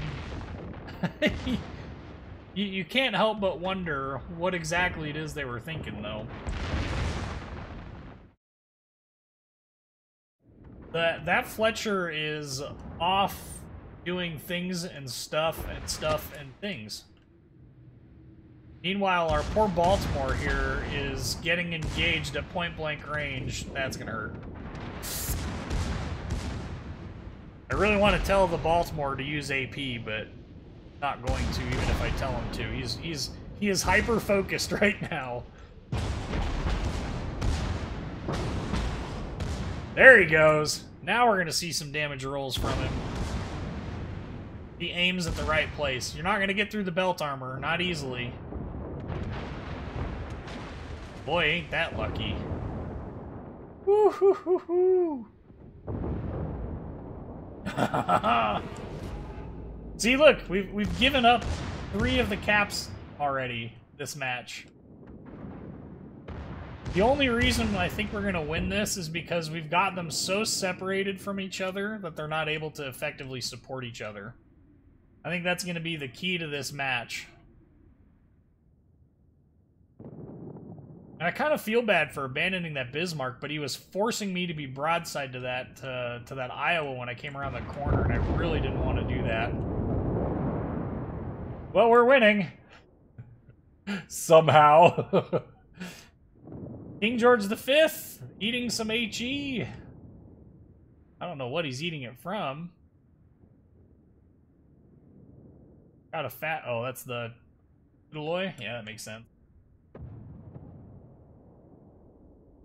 I mean, there's nothing wrong with having the Missouri and stuff and getting it. It's just, my complaint is that if you don't know proper map positioning by the time you hit Tier 9 through the US line, I would definitely recommend waiting before coming into a ship that is above your capabilities. And I'm not saying that to be derogatory or anything. Definitely enjoy the game as you see fit, but it's really, really, really, really frustrating when you're pushing through, like, the C cap area, and the team that went to A, B is hovering around the H45 line 17 kilometers away from the nearest enemy. Like, why aren't you guys pushing up? Like, please. The only reason I'm watching this is because I really want to see the end of it, because this could go so many different ways it's not even funny. Ooh, Udeloy trying to take out the Algérie. And our Fletcher is there, but that doesn't necessarily mean anything, especially since the Algérie is about to get deleted by the Alabama. And hopefully our Baltimore is paying enough attention to see the Udeloy. I think he is. Well, his guns are at least turning the right direction. Get rolling, buddy. Turn away from him, because he does have torpedoes. They don't suck. Whew. Come on, buddy. Ouch. There's the torpedoes. He knew were coming. Balti has radar, buddy. What is he doing? No! Why did he turn that way? No. Why? Okay. That's... Free XPing to Tier 10 is fine if you've got a lot of matches in Tier 10 fights, but if you don't... Boy. About to unlock the Fletcher. The Benson has been fun, and I always get Tier 10 matches. I'm ready. Right. Yeah. Fletcher is a really, really solid ship all around. I love my Fletcher to death. It's been a while since I really played it, but 1.1 million, 1.21 gigawatts. Still finished third on our team in spite of dying really early on. Let's made over a million. Where did that Bismarck go? I'm going to compliment him for playing well, because he was willing to go in with me, and I feel bad for abandoning him, but like I said, he kind of forced me to turn out and away from him there, and then by the time I did that, I didn't actually want to turn back, because that would have been just as painful. Let's break out the Fletcher. Let's make sure we've got premium consumables. We do. Let's see if we can't get ourselves killed really early on. Oh, man. Okay. So Fletcher is a fun ship. Very, very strong guns. Very, very usable torpedoes. It has good AA, although I'm 99% sure that this ship in a full AA spec would be a waste of points. Mostly because carriers don't exist. They've got 2 radars on their team. Yeah, 2 radars, so that's fine. That's easily workable. Nice little lag load into the game. No carriers, and I would love... Nothing would please me more that Wargaming would give us the option of selecting our consumables before we go into a match. But for whatever reason, I don't think that's ever going to happen. We've been asking for that since closed beta, and it hasn't happened yet. Some people try to dodge too hard and end up confusing themselves. There's that too. I don't think Yamato is coming out this stream. I'll just be honest. Like, really not interested in another really bad Battleship game. Whoa, Fletcher. You know, you would think Wargaming, for having access to many of these ships in real life, like, I don't know, how about the USS Kidd, which is a Fletcher? Why not ask them to toot their horn for you? Actually, I'm excited about having a destroyer with good AA because I hate carriers. I don't blame you. I mean, AA damage-wise, not exactly that impressive, but by the time you have 4 times the modifier because of defensive fire, and still have all 5 of your guns, Fletcher is just really, really good. So we have a Fletcher and a Z-46 for the enemy destroyers. Is there a Corgi in this match? I don't see one. Also checking really, really, really, really poorly. Okay. Well, whatever. Okay, so we got a Montana coming here. That means one of the 2 destroyers is coming to sea. And we'll know which one it is depending on whether or not they beat me here. I think it's going to end up being the Z-46. And I say that because if it was a Fletcher, he probably would have matched me coming this way. Or at least would have been here relatively soon thereafter. One thing to keep in mind is Fletcher only has 10.5k torps, which means getting relatively close to enemy ships, but not so close that you have to give up all sense of your freedom and sanity to use them. I will be honest, though, the torpedoes, they take a long time to reload, so using them effectively is always good. Which Mustang?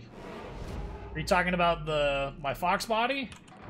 Did I tell you guys that I got the transmission and stuff for it? I got the engine for it. I think I posted those pictures, but I also got the transmission for it.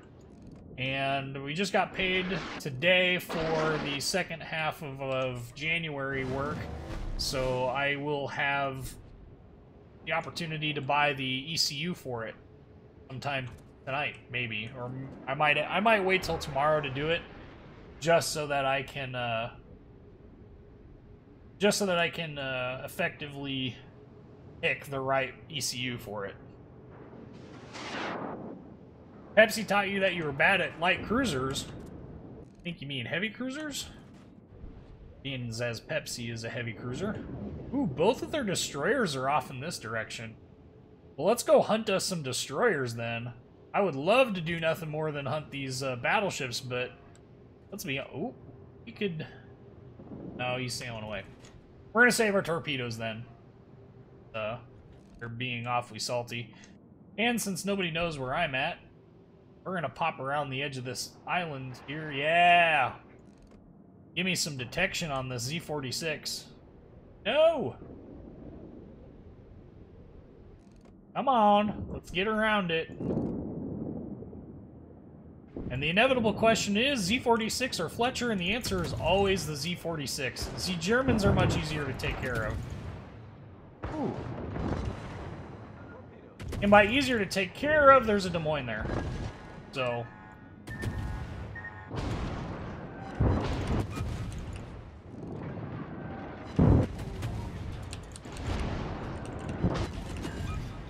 he's smoking up, but... not going to matter too much, buddy. It's too late, and I'm being shot at by 5 different people. Oh no! Here comes the radar. Who wants to bet? Anyone got any bets on radar? No, no, no, no. We're just laying a line here because I'm pretty sure that we'll be fine. I'm not too worried about it. Yes. The engine is the 6.2 liter overhead cam motor from the... It's from an F-250, but it's the same motor that is in the F-150 Raptor. So that's kind of fun and exciting. It's going to be a fun build. Oh, well those were definitely wasted torpedoes. Well, that stinks.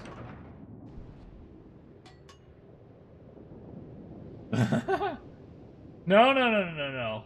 We definitely did not rebuild the 5 liter that was in it. I started doing the math in my head as to the reasons why. the 5-liter was a bad idea. It started with pushrod V8 and ended with high revs. Those two things together do not go well. And the 5-liter that the 5-liter that is in those motors, it can be made to work at high RPMs, but you're always on borrowed time. And I'm never a fan of doing things what I would consider the halfway point. Like, I could have rebuilt the 5-liter that was in it for not terrible money, and would have probably performed like I wanted it to, and that would have been great and all. One problem, I don't particularly care for the fact that the chances of it being reliable are really low. And that's kind of annoying to me. I wanted something with a lot more reliability than that.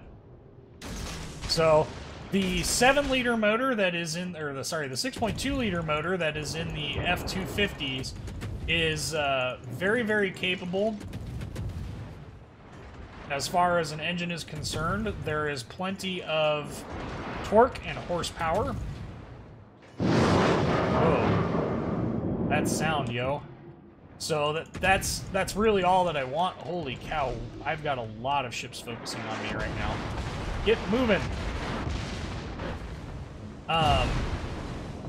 And it has enough room in it to be bored and stroked to the 7 liters of displacement. It could go all the way to a 460 if I really wanted to get super aggressive with it, but I'm not sure that that's something that I really want to do. Going to autocross the Fox body? Absolutely. In fact, that's exactly what's happening with it. It's got a, currently has in it a... yep. It currently has in it a Cobra independent rear suspension, so we have that as a part of our suspension. Hey buddy, good luck shooting at me. There's an island there. It currently has that Cobra IRS in it, which is a fantastic little IRS unit, but the one big downside to it is that it's a little bit more expensive to set up and run correctly, which is fine. It is what it is. But that 6.2, I should be able to make all the horsepower I want, and it's got a shaft rocker mounted valve train, so I could quite easily run the motor out to 7,000 RPM or higher with the right cam and springs without worrying about valve train issues. Cam C. We'll be going into Cam C, which is frankly where those things belong. It's going to be a fun build. I will definitely be posting more and more pictures of it as I get closer and closer to... I don't want to say finished because we're a long ways away from being finished, but as I get closer and closer to being done with it, we'll be posting more and more pictures of it. In the Discord, of course, because promoting my Discord channel, even though it's really not... It's really nothing more than just a way of communicating with people, which is all it needs to be. Okay, we got a lot of enemy battleships off here with 0 real cover, so let's go deal with that. Okay. Fox body will flex itself apart. No! This thing will have on it a, it'll be roll caged, so we don't have to worry about roll cage, like, issues with any of that. Plus, we'll have ourselves the subframe connectors and all of the basic stuff that every Fox body needs in order to be competitive. So there will definitely be steps taken to make it a very good car for the class. It's a V8. I'm gonna put an eye out with that thing. Maybe that's what I want, okay? Maybe I just want all of my eyes to be gone. I think we're gonna get ourselves a Yamato if he survives. Yamato! Anyway. Nope, he ain't gonna survive. We're just gonna shoot at him, because he's burning to death, and chances of a torpedo hitting both. Yes! For 400 damage! Oh my goodness. How ridiculous. Bad hipper. Go away. Shoo, shoo. Can't touch this. Da, da, da, da. Da, da, da. Yeah, that was a bad match in the Fletcher, too. Ugh. Well, we deserve to be on the bottom of the team, but what? What? What? Okay. Whatever works. I'm not gonna complain. That was a rough match. A very rough match. Okay, we got time for 2 more. We have not played either Akatsuki or Shimakaze. So we're gonna bring out Akatsuki. Because who doesn't love Akatsuki? What am I supposedly... What supposedly has changed here? I don't have enough for duplicates on this, so I don't know what... Why is it screaming at me? Game statistics and service record. Oh, okay, I see. It's because apparently I got a new... emblem? Oh, I did get an emblem. What in? Playing U.S. ships. Okay. We're gonna keep our Trident submarine, or shark guy. Akatsuki, go! Elephant Lady! Paul is asking if I have any plans for HPDEs, high performance driving experience. Probably. That ship is going... Ship. The Fox body is gonna have kind of smallish brakes, though, for a road course car. It's going to have on it the Cobra, the 2003, 2004 Cobra brakes. They're only 13-inch rotors. They'll do fine because the car itself will weigh 3,250 pounds and it'll have pretty good suspension geometry. So I think we'll be okay, but it's always a balancing act. I'm not a big fan of undersized brakes for road course work. It is a 1989. It is a GT, and it has, the chassis has, according to the service records that I found, the chassis has 300,000 miles on it. However, the chassis is in really good shape for how many miles it has on it. It has only 1 spot of rust on it. Shock towers or the strut towers are in really good shape. All the common areas where Fox bodies rust, there is none. There's only 2 dents in the entire thing. One is on the door, the other is on it would be the B pillar. And I think they can be taken out by paintless dent repair. So I think we'll be alright with that. Plus, like I said, even if for whatever reason the B pillar was thoroughly compromised, it really wouldn't be a huge deal because the car is going to get at least a 6-point cage in it or a roll bar. And it'll be good. It will be good. I am not terribly worried about turning that thing into a pretzel, but have a good one, Peter. I guess. Are you leaving?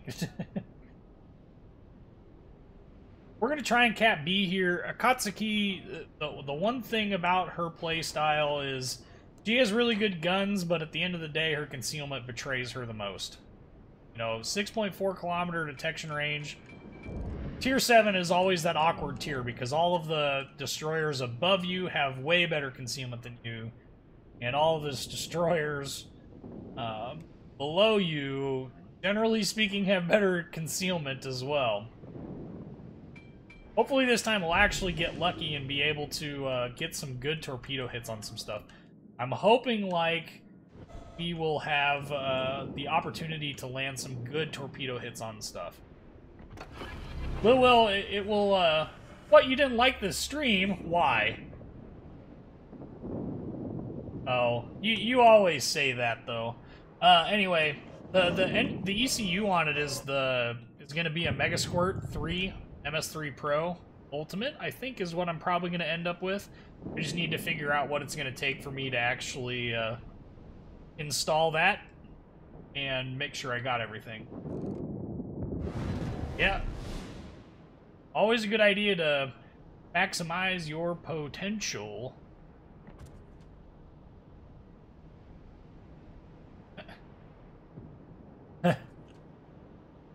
Wow, look at that. We weren't even spotting a ranger there.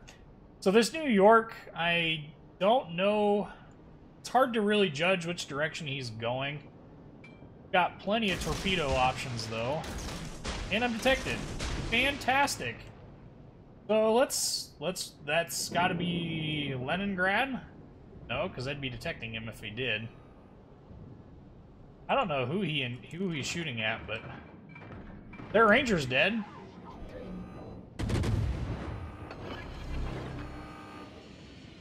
Hopefully those torpedoes will make it to this New York.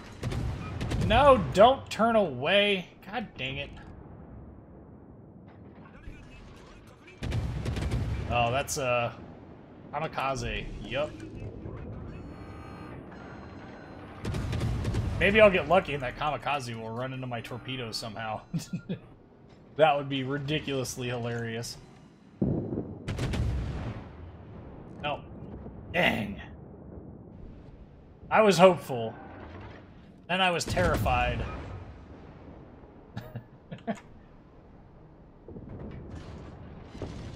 Gonna be a fun track car, I would agree. I think it's going to be very, very capable. I think it's gonna be way more capable than I am. Which I am perfectly fine with, by the way.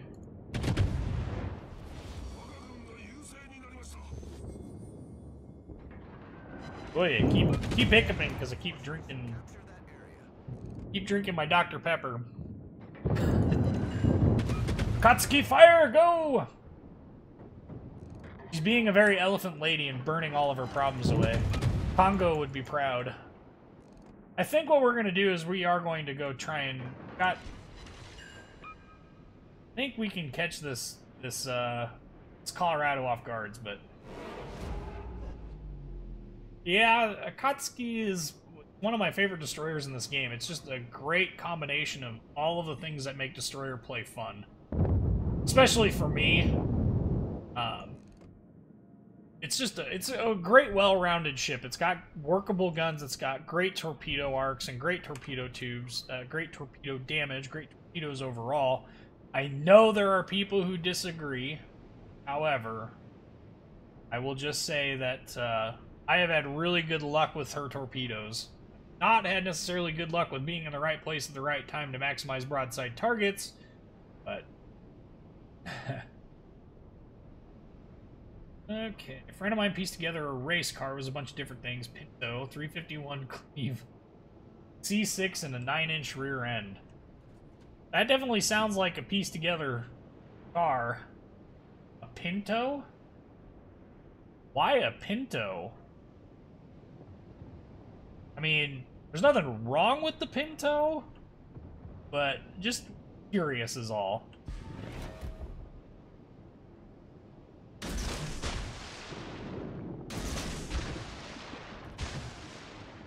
What? Atlanta. Boy, that's history waiting to be made. Let's not say we did. In fact, I'd like to stay relatively invisible to this whole ordeal for as long as possible. And then we're going to surprise somebody. Oh yes. Akatsuki is very, very fast. Especially when speed boosting. Because she's such an elephant lady, you know.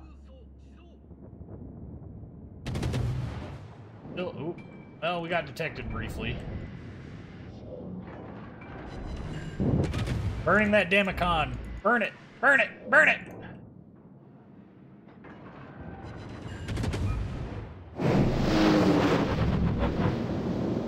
Oh, boy. We got torpedo impacts. Torpedo Tifa!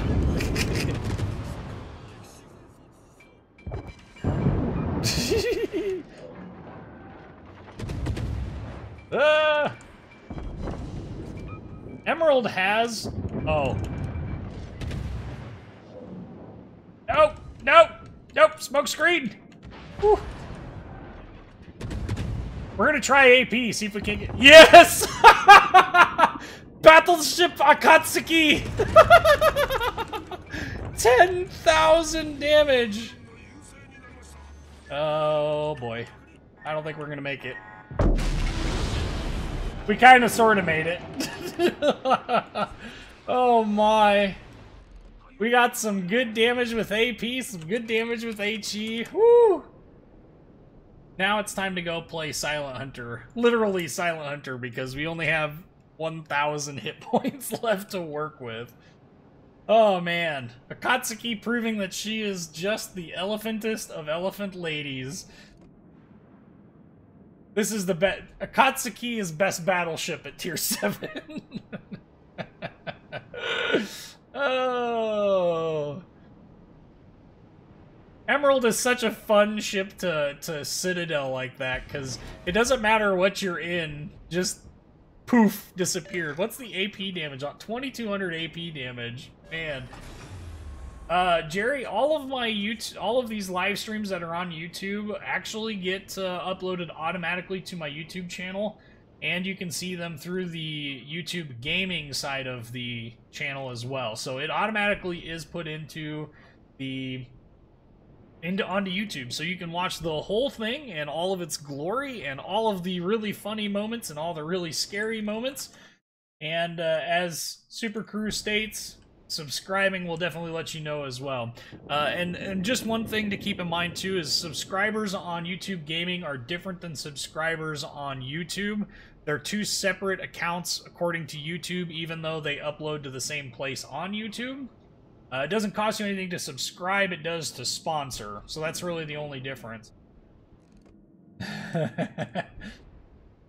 When I said Silent Hunter, I wasn't talking about actually going and playing the game, although I have thought about doing some game reviews here, and including Silent Hunter 3 and Silent Hunter. But AG is asking if I plan to do streams with others in Division, and the answer to that question is yes. The big question mark there is lining it up and determining who and when and how. And I have a pretty good idea of how I want to do it. It's just a matter of actually setting it up to do it. So just be patient with me there. I am working on doing that so that I can play with you guys more often, because I do enjoy playing this game with you guys. So, you know, just hang in there. Oh, this kamikaze, I'm just waiting for the kamikaze to randomly show up. And okay, good, he's on the other side. We're not going to give away our position to this New York just yet. In fact, I'm remaining quite hopeful that this Arizona actually eats a lot of those torpedoes. Because if he does, that will be hilarious. And I don't think he's going to eat any of them. Gosh dang it. Well, then we need to slow down because... Stop it! Stop. Thank you. Jeez. Okay, so what comes next is us slowing down, deploying our smoke as we turn.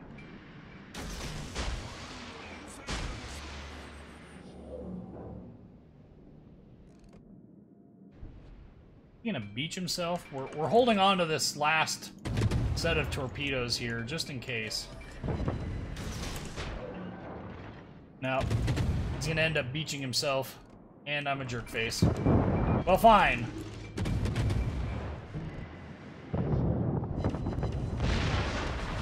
Boy, that was awfully close.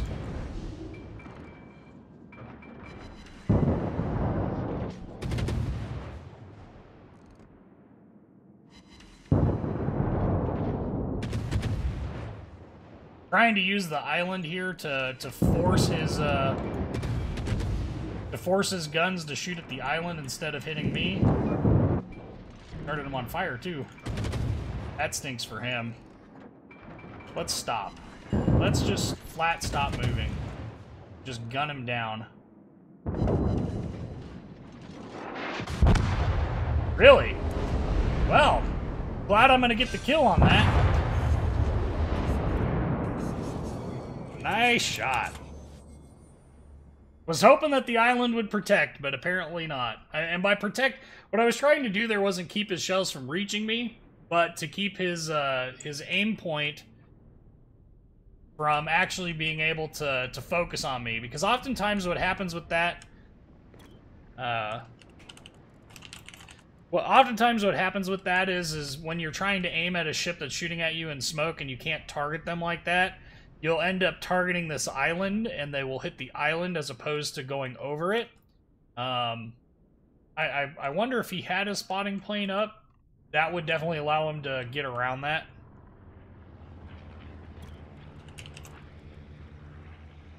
Well, that's alright, though. We have a Saipan on our team, and he just missed a manual drop on a New York. That's funny. Apparently, he wasn't. So... Okay, we're going to have one more match in this, and we're going to go to the ever standby, the Montana. But we want to watch the end of this because this, I mean, there's a good possibility that we're going to lose to this New York. I mean, it is a New York after all. I'm only joking. Wow, that New York actually shot down a Tier 9 aircraft. Huh. Well, no CVs on this stream. We had, I think, 2 or 3 matches in them in the last stream. We might pick them up again this next time. So,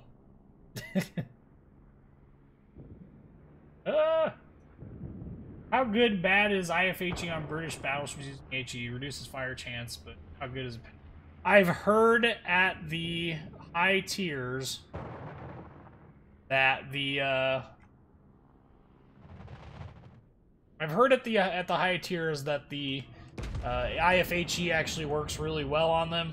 Personally, I don't like using HE on them, so I don't. But I've heard you're able to Citadel cruisers with the HE on the high tier ones fairly easily. Yeah, buddy. Akatsuki proving how elephant of a lady she is. But I think there are other tier 4 points that I'd much rather have, like advanced firing training. Okay. Odie McBoatface has invited me to his division. Montana. Oh, wrong Montana. Helps to choose the right Montana. And by right Montana, I mean the correct Montana. Not because it is the right one of the two. And... throw on our speed flag. Let us go! Onward! Arizona's a really good battleship. If you don't have it, I would recommend picking it up. Very, very, very capable ship. You're welcome? Question mark? Haven in tier 10? Wow. This is kind of a rare match. Don't always expect to end up on there. Goat Lives Matters in this match. Do you have any of you guys in this match? Well, if we do. Well. Oh, ignore the question mark, okay? What if I don't want to ignore the question mark?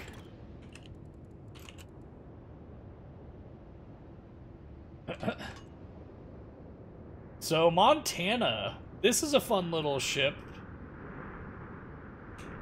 And by little, I mean huge. I must have finally switched back to, and thankfully I did, back to the AA build. So my AA guns have 7.5, 5.1, 2.9 range. All that DPS. There are a lot of really pleasing to the eye Japanese destroyers, though. Some of the battleships aren't the most appeasing to the eye, but... Izumo is just ugly, but... Victor Yao has never seen me in a game? Are you on the North American server? I mean, I'll be honest, I haven't played as much as I have in the past. I tend to play about... 15 to 20 games a week, maybe. And this week is actually my long week, where I literally have had one day off this entire week. You're seeing it. So, this is my one day off, and I'm here enjoying it with you guys. So I'm hoping you guys are enjoying the stream. I know I am, but I'm easy to please, and hopefully the stream quality is good as well.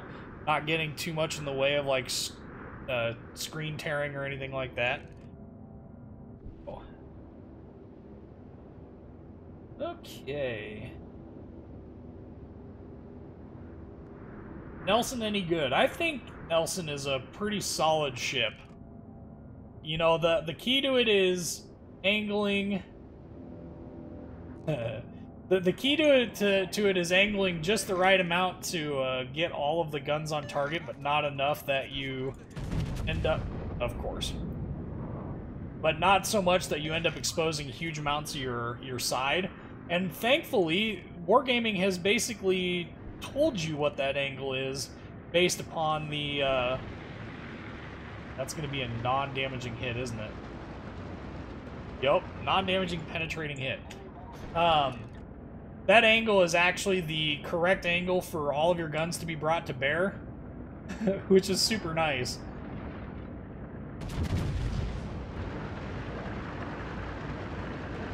And we are now the focus of everybody's attention. It means slowing down and turning in.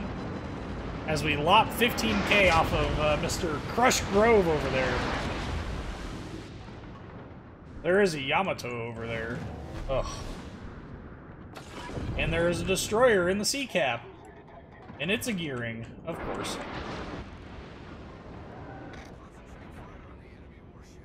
Yamato or gearing? Yamato or gearing?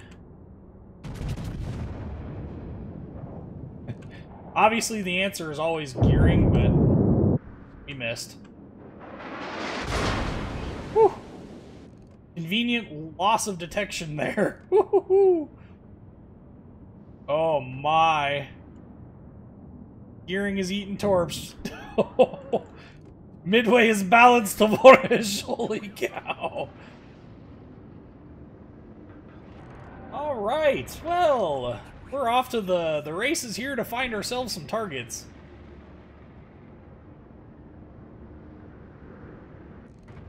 Yay. Okay, how do you select squares for teammates and possible ships to appear in? If you hit left control and if you hit left control, your mouse cursor will come up, and then you can just double click on the square that you want to draw attention to. 24,000 in a salvo. He's probably gonna get that much off of me because law reasons. Nope. Denied. We are not Nazering either. Not happening.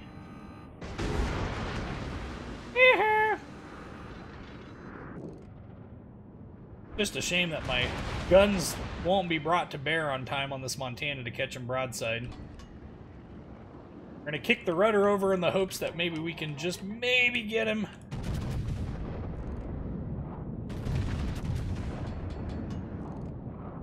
Maybe, maybe, maybe. 6k. And another 9k, so another 15,000 damage. And that Grosser Kurfürst is still broadside to us.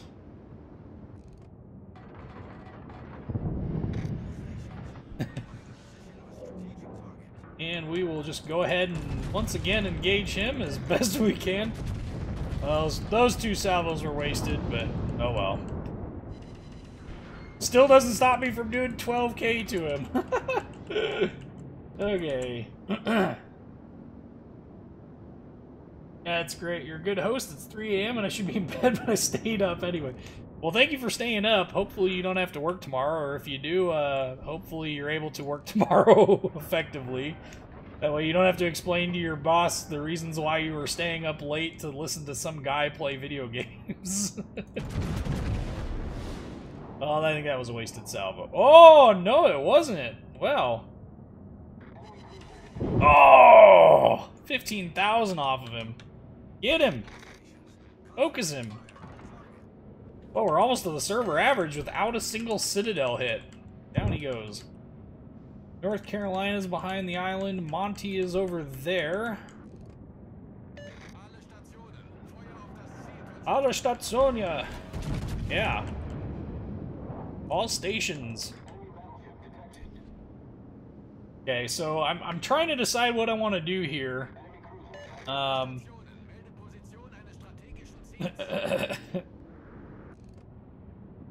Yeah, I don't know what we're gonna do here. I think we're gonna go play in the middle. Maybe we can catch this Montana and keep him off of the cap over there. We don't really have much else in the way of targets to engage, except for him. We're detected by aircraft in perpetuity, so had a fun stream. Hope to see you all at the next stream night, guys. Night, Bravo, thanks for coming in, man. Apparently all of those salvos missed. Woof. And Yamato BS. I don't know that we would get so lucky with this North. No, PC's turning away. Just like this Montana, everybody's turning away at the last minute. It's really, really, really hard to effectively engage all of these enemy ships all at once.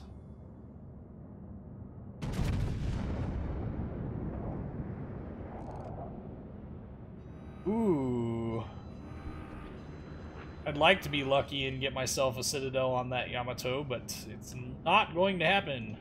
We are just gonna flat miss. Okay.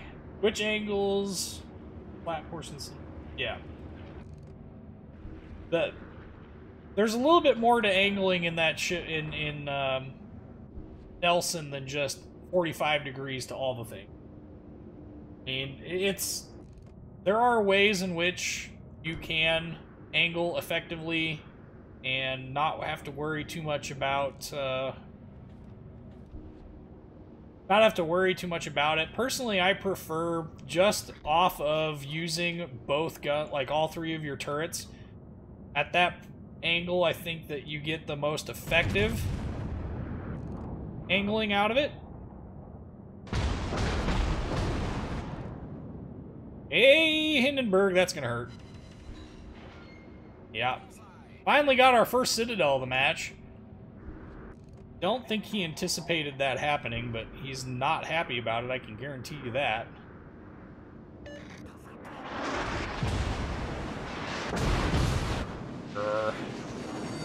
I'm actually really surprised that we have not had a carrier strike. I also don't want to burn that damage control party if I can avoid it. Now we're gonna not, sir.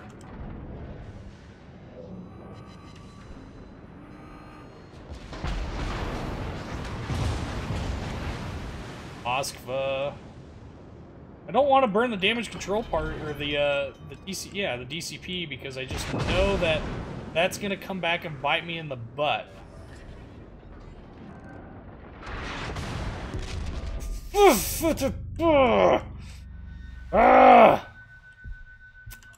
Screw you, Yamato.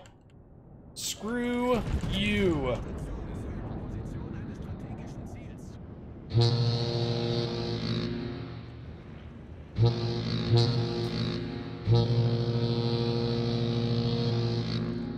I'm dead. That's Yamato love. How am I not dead? Oh, look! Complete and utter bullshit.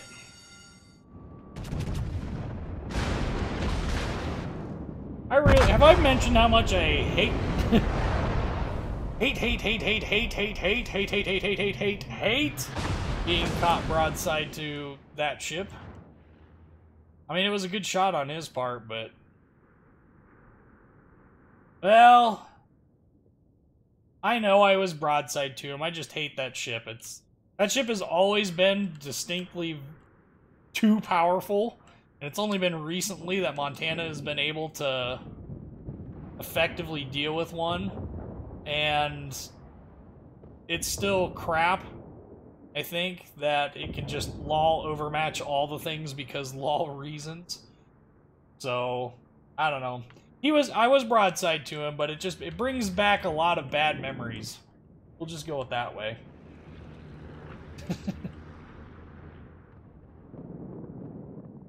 Oh. I've never been on a Notzer stream before. I'm not sure I'd ever want to be on one either. And we end up winning this match. 127,000 damage is okay, but... Whew.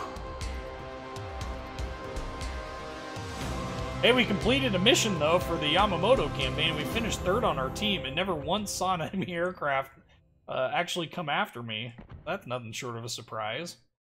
How close am I to getting done with this campaign? We'll collect that reward and then... Oh, we're getting close. I think I've already done this task, is the reason why that's there. Okay, so let's switch to our stream schedule since we are over our time here. The next live stream will be February 20th, 2018 at 6 p.m. Central Standard Time, or midnight in the UK. And if you guys would like to check this out then, that would be awesome. If you guys are looking for more information about Discord or supporting this channel, all that information can be found in the description to this video, so check that out if you would like more information on that. Anyway, I'm your Peacekeeper. Like, comment, subscribe as usual, and thank you for watching.